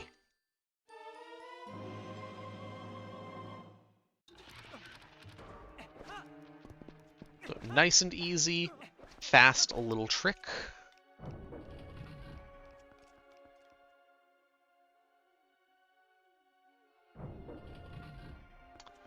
So next, we're going to do what are called fan skip LJAs.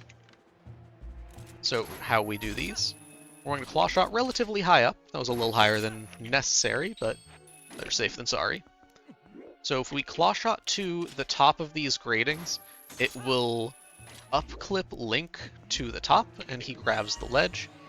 Then if I target in a relatively specific way, I can do a double LJA directly across, like so. To me, that was the first speedrun trick that I've ever seen, was that specific double LJA. And I have loved that trick since. It's relatively easy to perform, it's nothing special, but it's so cool. Now we're in the fan tower. So this is a cycle-based room, where I want to try to get to the top while hitting the right cycles with these turny platforms. I can claw shot to. Well, let's see if I can do just that. Nice.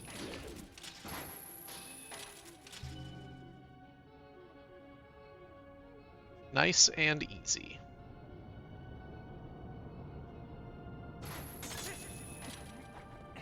And we're into the boss door.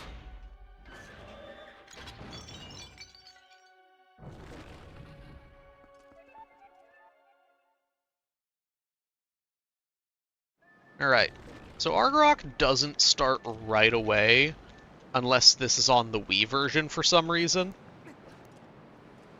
Where that cutscene that wasn't skippable as I came out of the door, on the Wii version is skippable, and skipping it puts you directly in the Argorok fight, for some reason.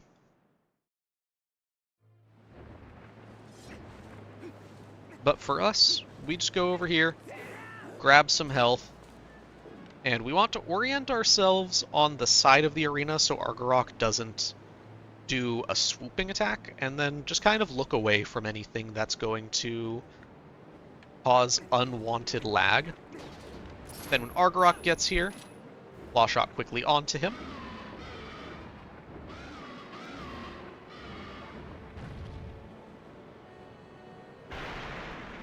Pull him down. Then we're going to quickly turn around here. So we're going to turn quickly, claw shot up quickly, and with good timing, we are able to grab the tail again before he flies away, ending the first phase very early. Now we have a minute-long cutscene, which is a great time for donations, like how we hit that Mitch Flower Power moon run. Congrats. And I'm going to drink water, because it's been a while again.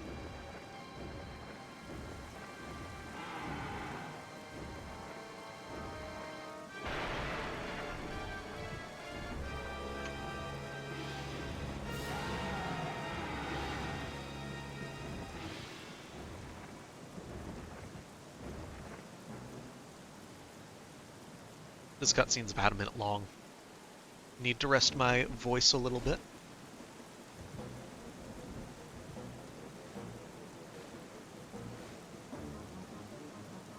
It's a good thing that I wasn't doing commentary for the race that the Twilight Princess community had earlier.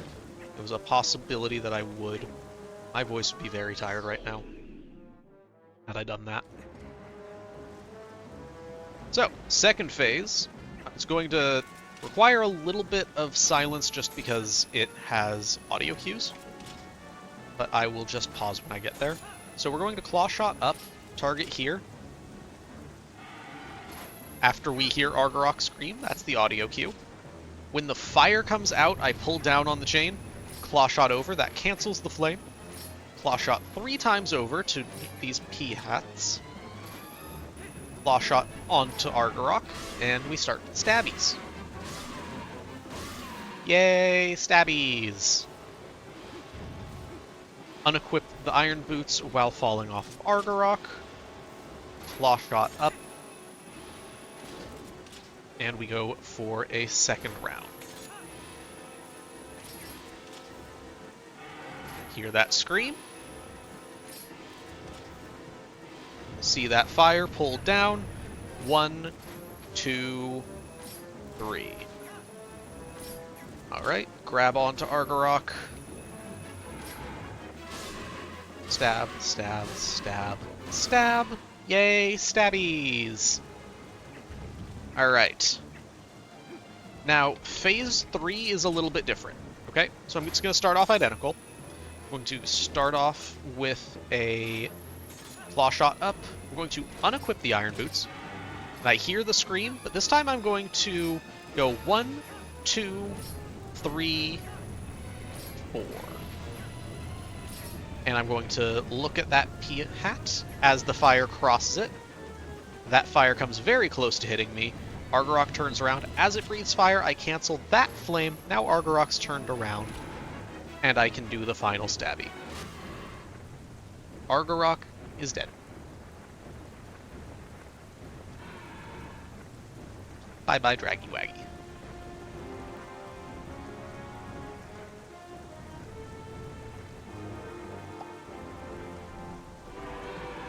It's a very fun boss fight. City in the Sky is a very fun dungeon.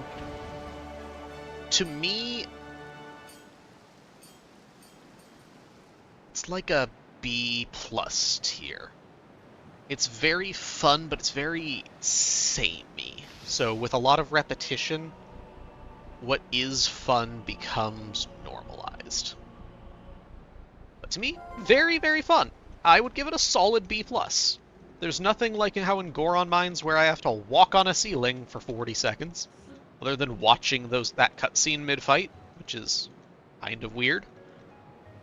The fight could be a little bit faster, and I wouldn't complain, but very fun. And it's very relaxing to watch. I get the Hertz container, Halton. And we're done with City in the Sky. We are in basically, I would almost call this the end game. I personally call it the end game. The final 2 dungeons. I'm going straight to Light Sword, to Palace Twilight, to get the Light Sword. And then after that, I will go straight to Hyrule Castle and finish the game. Palace of Twilight, as I mentioned before, is called Palace of Time Loss by the community. It is a harder dungeon for sure. I personally do not believe it to be as hard as Arbiter's Grounds. but it can be very devastating if you aren't careful. There's a lot to pay attention to in Palace of Twilight. More minor details than I care to share because I would be talking non-stop about every minor thing that I do. But it's aesthetically very cool. This is, to me, the most aesthetically pleasing dungeon that they've designed in any Zelda game. I mean, look at this. Sure, maybe you don't like Bloom, and that's fair, but come on. There is no other dungeon in a Zelda game that takes place in another realm and has such uniqueness, right? The uniqueness of Palace of Twilight is unrivaled in any game I've ever played. And this sort of thing is just the general charm of Twilight Princess, is how cool everything is visually. There's the cool speedrun stuff, but there's also just the cool game. This game is phenomenal. And I did that a room early.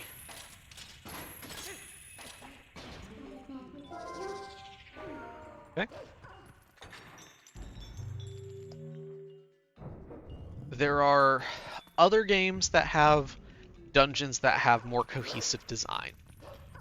My personal gripe with Palace of Twilight, that I think is a very fair criticism, is that Palace of Twilight has too many of these small cutscenes. There's the chest spawning, and there's this chest spawning. And then I'm immediately pressing A because I have to open the chest to get the small key. And then, you know, I get to do some gameplay. And then I go up to the door and I use the key to open the door. There are 7 small keys in Palace of Twilight. It's wholly too many keys. For as linear as it is, it's way too many keys. This is another part where I need audio. So this is a part where I would absolutely ask for silence because I need to hear where Phantom Zant is.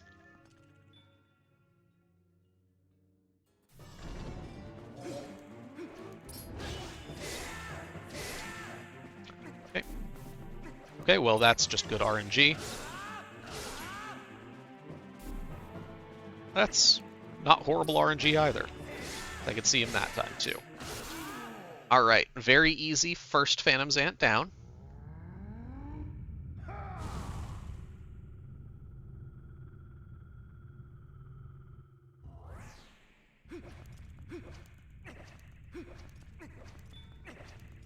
We're gonna grab the first soul here. Throw it into its little pedestal. And so we see more of these cutscenes. I overlapped those two. But even more stuff is just happening. I do an L slide backwards, little minor things like that I mentioned earlier. There are a lot of minor things that go on in Palace of Twilight. Optimal damage patterns, optimal movement within the rooms, threading cutscenes, doing L slides, all of this stuff. But an L slide will specifically be important in this room in more of a way than normal. So if I come up here, we're going to climb up here, aim at the soul, and we're going to L slide over. Normally, some of those Twilight vermins, we call them squeebles, would spawn, but if I L slide over the trigger, it doesn't activate, which is very nice. It can also not activate seemingly randomly. You can't L slide on Wii, but Wii still does sometimes skip that trigger, but it is a lot harder and is a lot less consistent on GameCube because we can L slide. Nice and simple. And that's the first half of the first half of the first half done. So we're about a third of the way through Palace of Twilight, because the second half to get to Zant does not take very long. But next we go to the harder side and start out with what is called Stupid Room. So we're going to go in here to Stupid Room, okay? And if you can probably guess, it's not an easy room. RNG, and it's hard to memorize, and a lot of weird stuff can happen.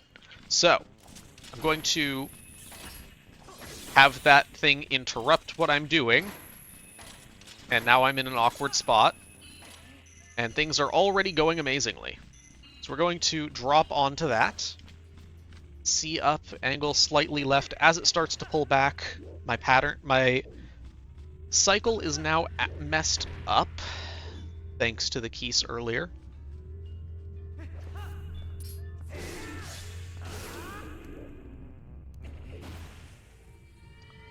Not horrible. There are a lot worse things that can happen in Stupid Room. Certainly not the fastest in the world, but respectable.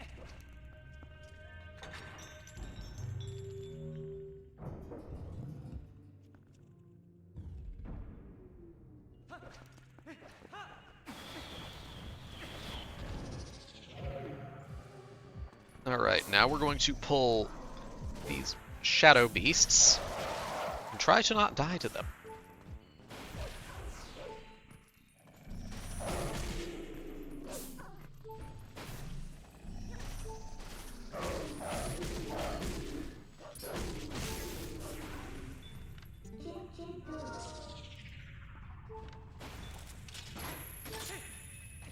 Okay, so we grab onto that claw shot target before the cutscene starts. Then what we're able to do is we're able to claw shot up here, and then without targeting, we do a little claw shot that way. It's called Spidey Shot. That was actually a thing that I'd never seen before. The camera locked to Link, but shot to the side. We're getting all of these I've not seen this before, which is cool. It's very cool for a run like this.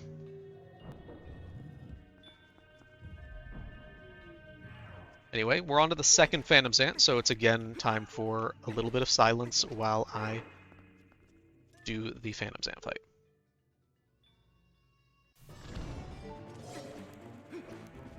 What? I actually didn't hear him.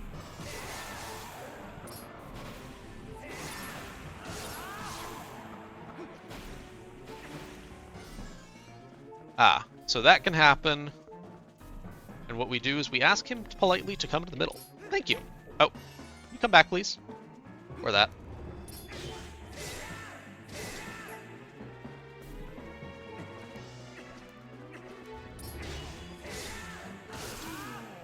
So because I was a little bit slow because I couldn't hear where he was.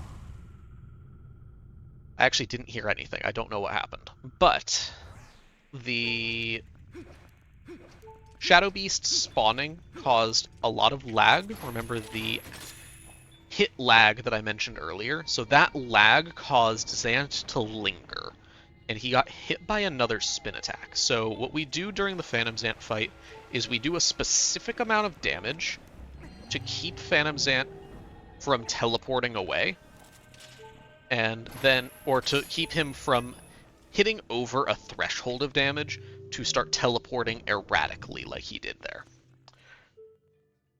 I was able to prevent it the first time, but the second time with the Shadow Beast spawning it caused a bit of lag, so unfortunately there isn't anything we can do about that other than just recover.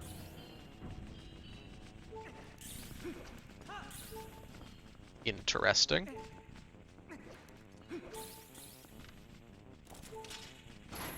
Just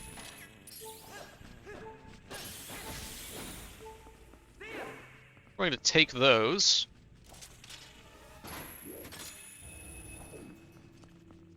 Drop on down here.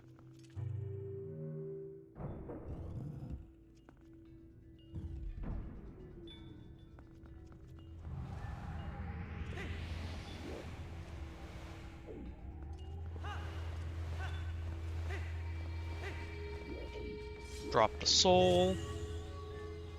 Now we're just kind of waiting, so we're gonna just mess around with some keys. We just kind of want this to take us over here.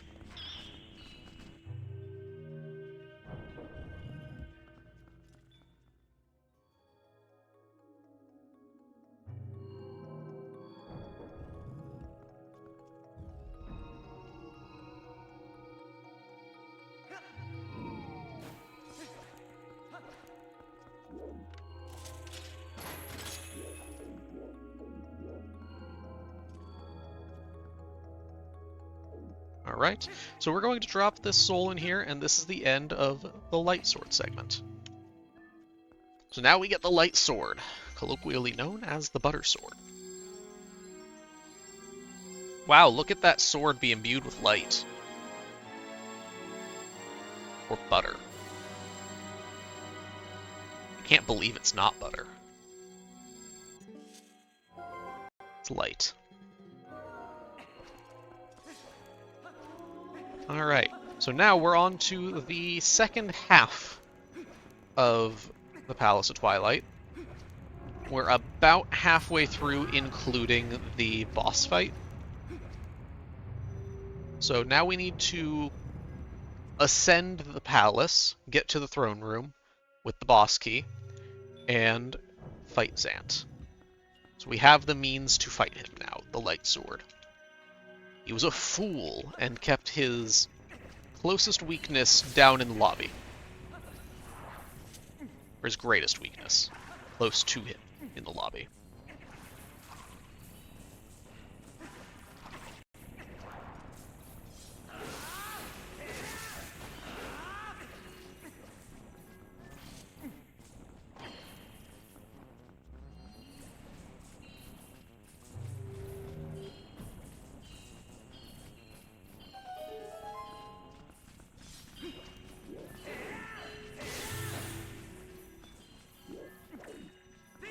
Can you turn on, please? Okay, so next we're going to do a nice little LJA across this little path here. Land over here. Do a sweeping slice that these Zant heads that were giving us such trouble before, they now are trivially easy. The light sword can take care of them in just a single hit.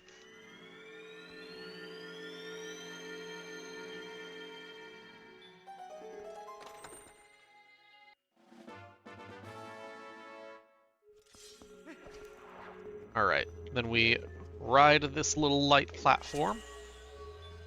We're going to do an LJA across from there just to save a little bit of time and end up over on this platform a little bit sooner. So now we're going to be outside. And when we end up outside, there are two ways to do this room. The easier way involves grabbing the boss key straight away. We are not going to do that because we do things that are fast, not things that are easy. Well, if they're easy and fast, we're just kind of happy. So, we're going to stand on the right side of this platform here. By standing on the right side of this platform, it does nothing to the Argoroks. They could hit me, but it spawns that Zant head as soon as possible. So then I can target there, do an LJA, which is very spooky because if you do it a little bit late, you void. Get onto that platform a few seconds faster. Void as the Zant head dies.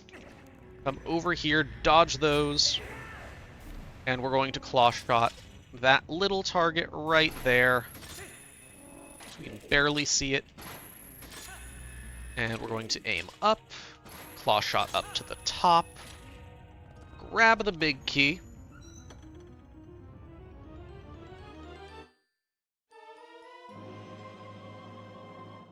We're going to get hit midair because my cycle was bad. But that's not that big of a deal. They're going to just respawn right there.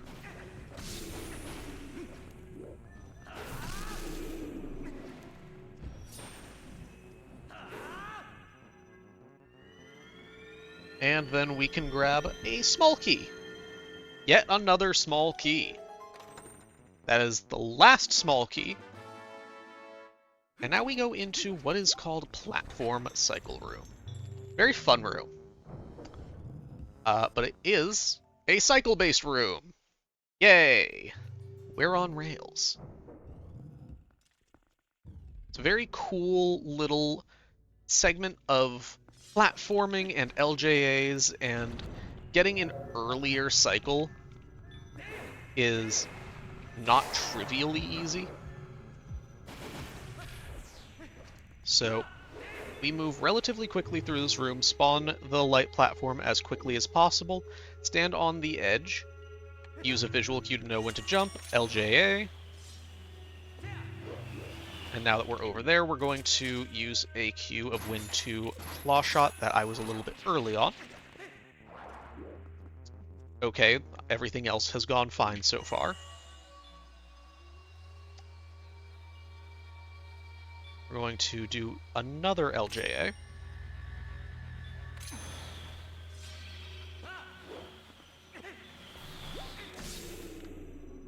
Claw shot back over. And we barely make the cycle. That claw shot did slow things down a bit, but we're still fine.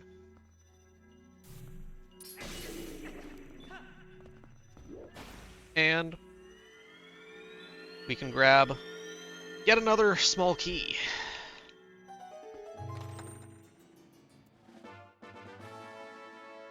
That is the final small key of Palace Twilight.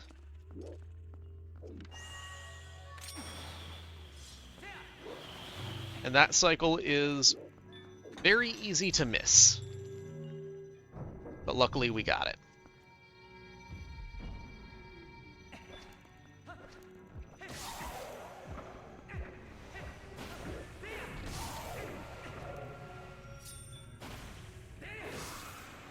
Okay. And so then we're just going to fight some Shadow Beasts here. So these Shadow Beasts spawn in a pattern, and I can just charge a spin attack and take care of them as they come down.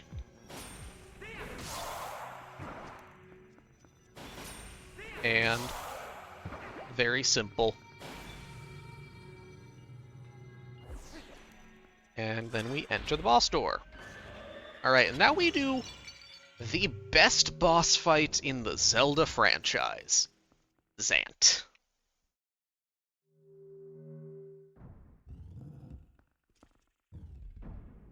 And what should have been the end of this game. But they decided to put Ganondorf in it.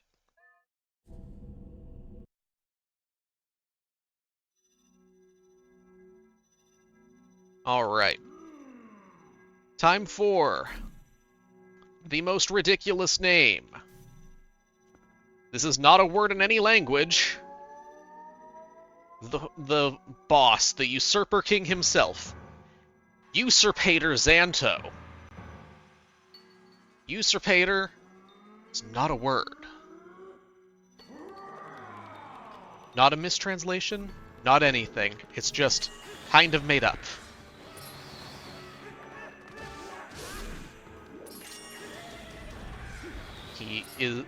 He's gonna usurpate. We gotta prevent him from usurpating. So, Zant is a relatively easy boss, but he has quite a bit of minor detail to him. So, in this phase right here, when he does that, I'm going to not do that. Not do that. And mess up a 2-frame window. So there's a 2-frame window that can cause the phase to end early. It's not a huge deal, doesn't lose too much time. But in general, how Zant works is when I do these stab combos, and now we're going to need to use the color of the power blue. I said that backwards, but whatever. Power of the color blue. Because we need to not drown again. We still don't have the Zora armor, which was blue. We only have the bombs that are blue.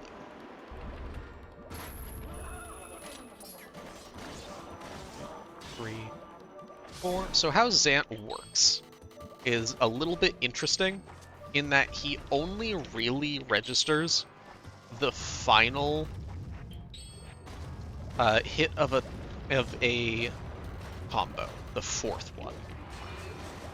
So if I miss every attack in a combo except for the fourth one, and I hit him with 2 combos, so I hit him with, let's say, I hit Zant with a combo of 4 attacks twice, and I missed the first 3 both times, so I only hit him twice.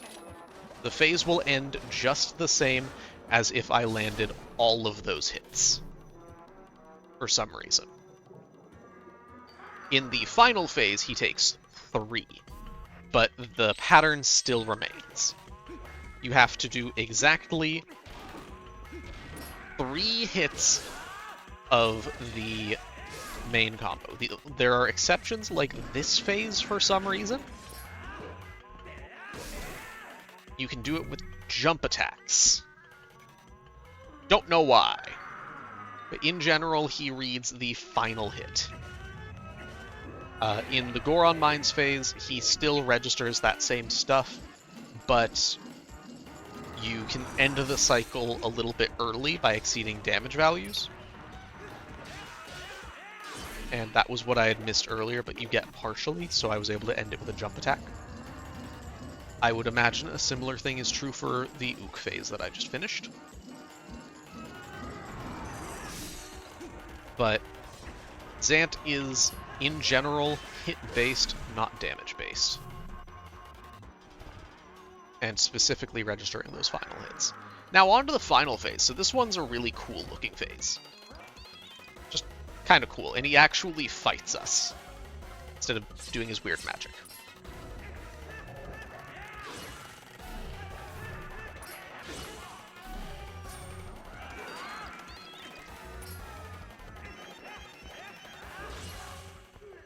See how I hit the final one with just the fourth and it still worked?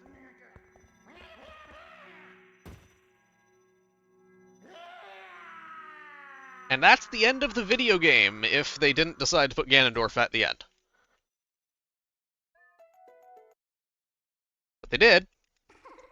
So, on to Ganondorf.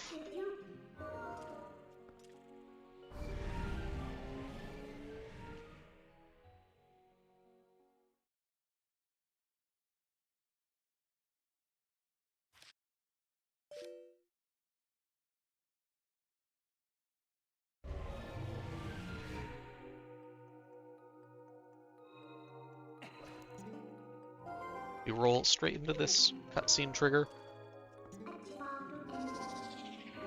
Transform into Wolf, and we're going to exit the Palace Twilight. Still aesthetically, very, very cool. Very, very cool.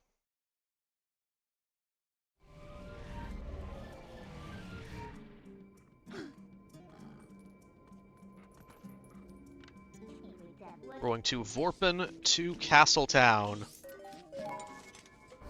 where we are going to enter Hyrule Castle, for which the barrier has been raised since we did the goofy Broken Link cutscene earlier.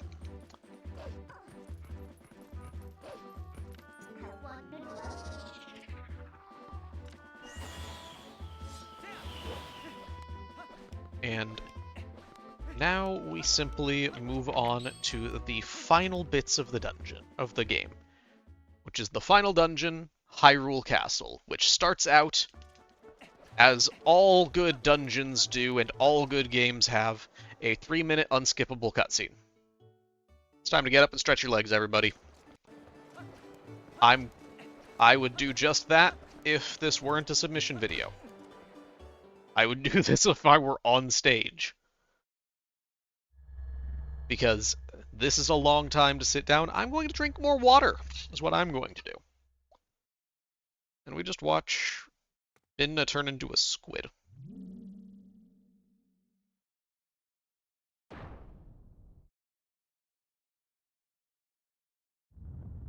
And drop my controller.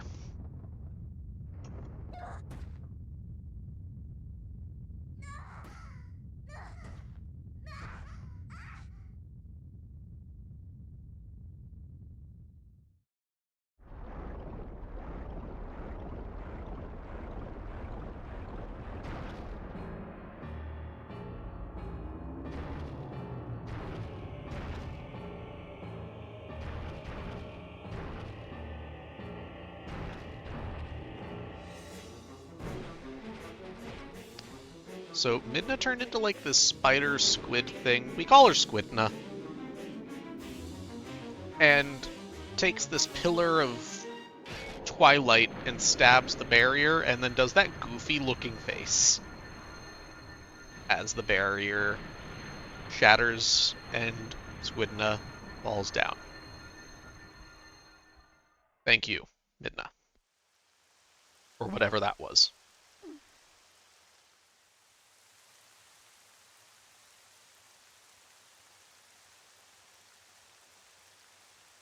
We've grown fond of Midna over the past 3.5 hours that we've seen her.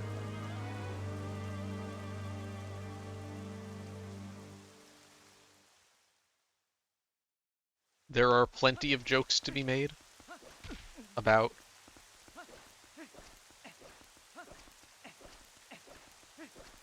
making friends and knowing that you're going to be friends right away, that you would know within those 3 hours.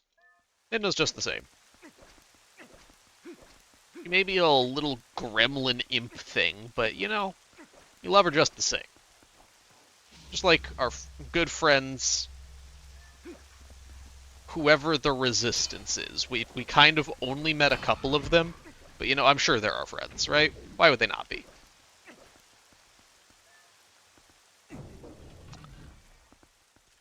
Oh well, whatever happened to them though? We had like Russell, who was the guy that gave us the sword that we never actually got to. We didn't deliver it or get it in the first place. Okay,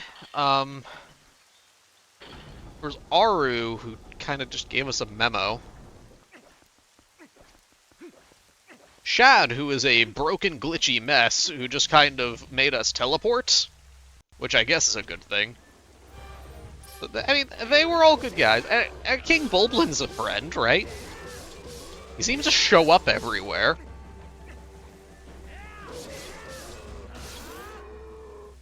He's still weak to spin attacks. Yeah, see, he's smiling. He's our friend. And he gives us a small key. I wonder if it's to Palace of Twilight.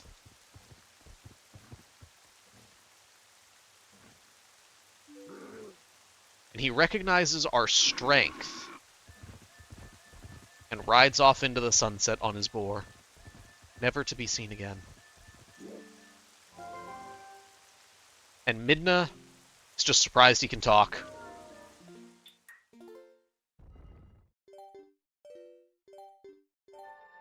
I almost just lost 40 minutes. Which would have been awful. By resetting without saving. We would have had to do Argorok again.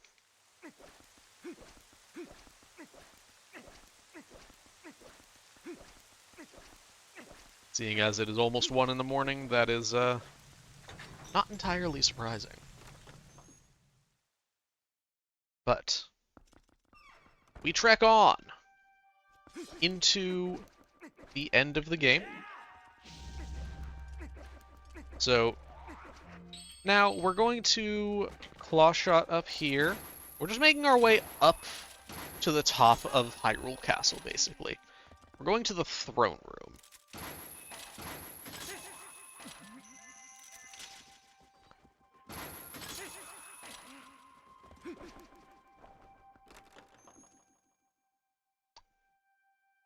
And to do so, we do just kind of a gauntlet.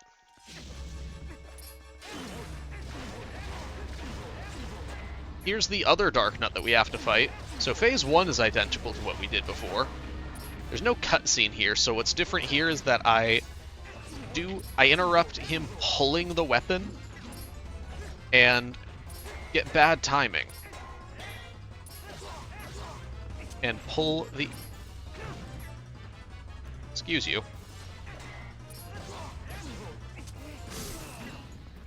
There we go.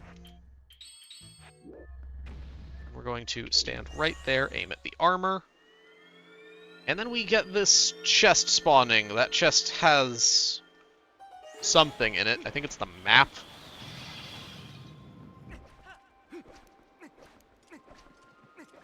Then we break slide poorly into the wall. But next we have a little lantern puzzle here. So this would be a little bit different from what anyone's seen before, because this is not the casual solution. You can do it by lighting what is supposed to be the second torch first. Neat little discovery from within the past year. Somehow not discovered prior to that, but we've also had plenty of other things that we haven't discovered that makes, like, very little sense for us to have not discovered prior to that. We'll have one coming up soon.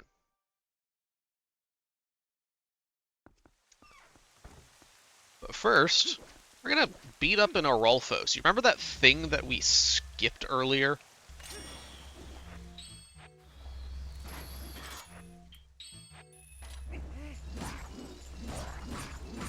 Yeah, it turns out they're kind of pushovers.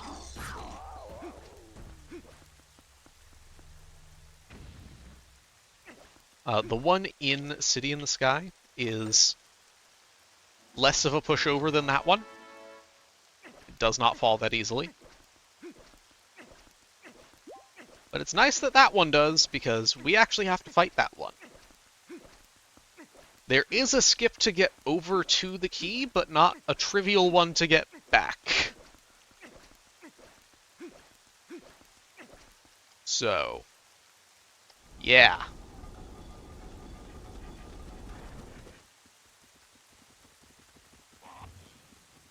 Oh, there's a Bulblin. We've never dealt with one of those before.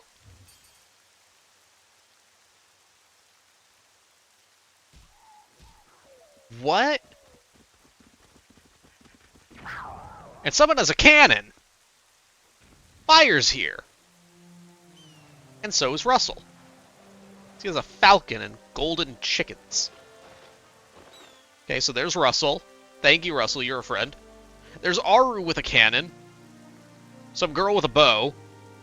And Chad standing there, being glitchy.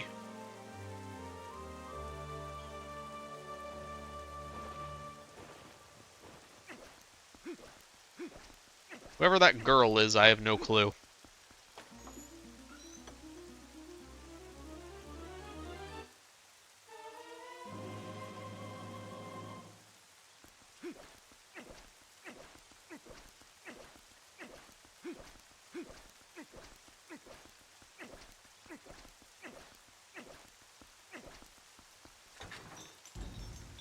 All right.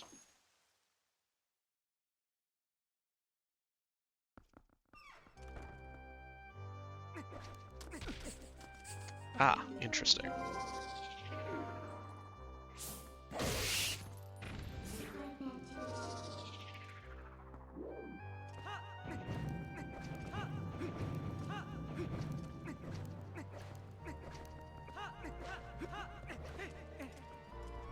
Okay, so this is what is called Final Tower Climb. Which, as you might guess, you climb the final tower. Shocker, I know. This is the final tower of the game. It goes up to the entrance to the final boss gauntlet. And we are getting close to the end of the run. So this is where we would call for the last few donations, maybe. because this is just kind of climbing a tower. Nothing really special going on, I'm just kind of fighting some enemies when I have to. And then this right here is the thing that I mentioned before, that it was weird that we didn't discover for a while. You just kind of claw shot through here. Yeah.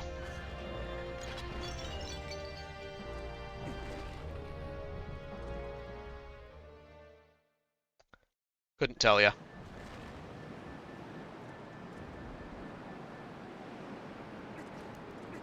Then we want the bow equipped, because 21 arrows. You guys think 21 arrows is enough to beat Ganon?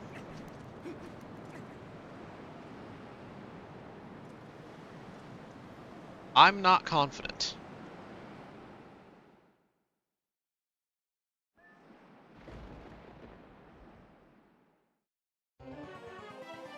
This is Zelda.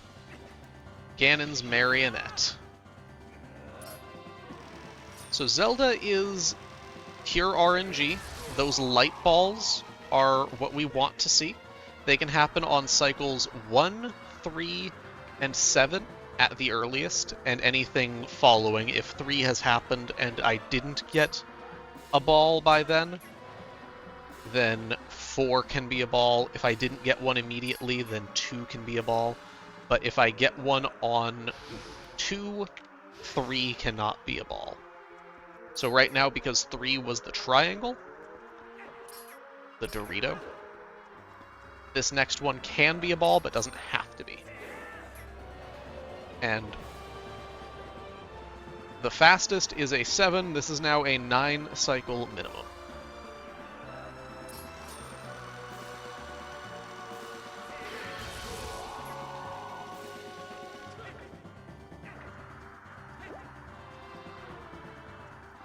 You just kind of mess around during this fight.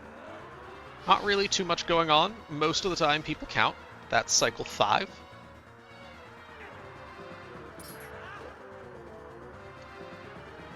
Because I've gotten 2 here, I'm guaranteed to get 3 bad attacks at minimum. That's 6.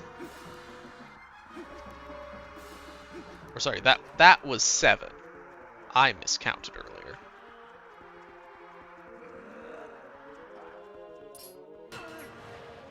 That is 8. Come on, give me a ball. Give me a cheese ball.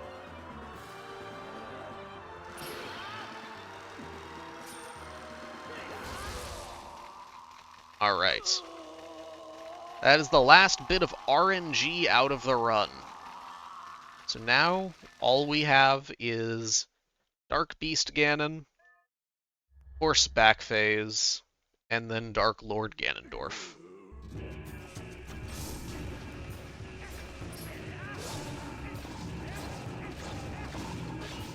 So unlike Breath of the Wild, who that is their final boss, we only deal with it in the middle. Because we fight Ganondorf. Who, it took them until Tears of the Kingdom to watch. To fight. To watch?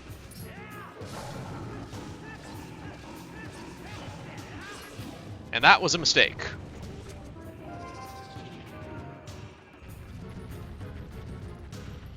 Not a huge one, but an annoying one.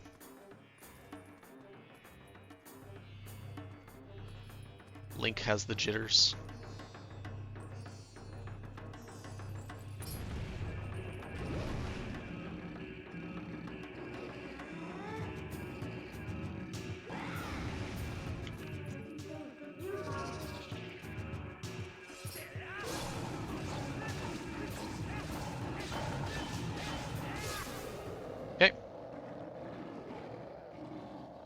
On to Horseback Phase, where the idea is that Zelda fires light arrows at Ganondorf. At Ganondorf. And when he's stunned, it basically has the same property as how you fight Ganondorf in Ocarina of Time, where Luigi shoots the light arrow at Ganondorf, stuns him, and then you can go up and damage him. It's that same property, except on horseback. So, First thing that we do is we manipulate an attack out early so that we don't get knocked off even when we pass by.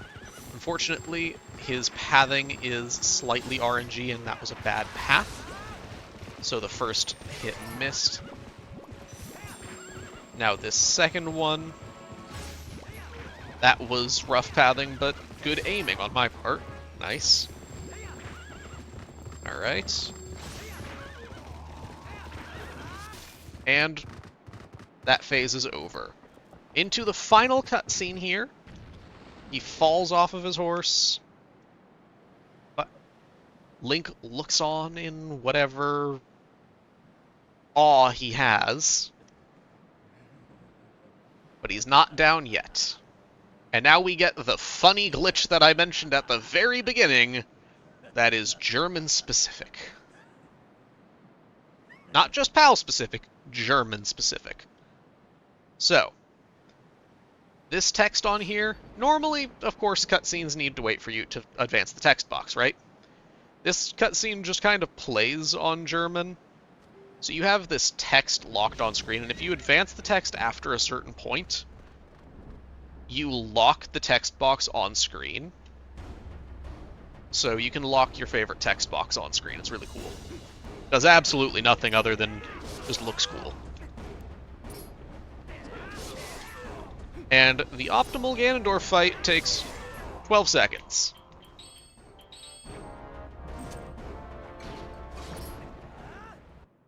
Equip the lantern, equip the iron boots, and game is over.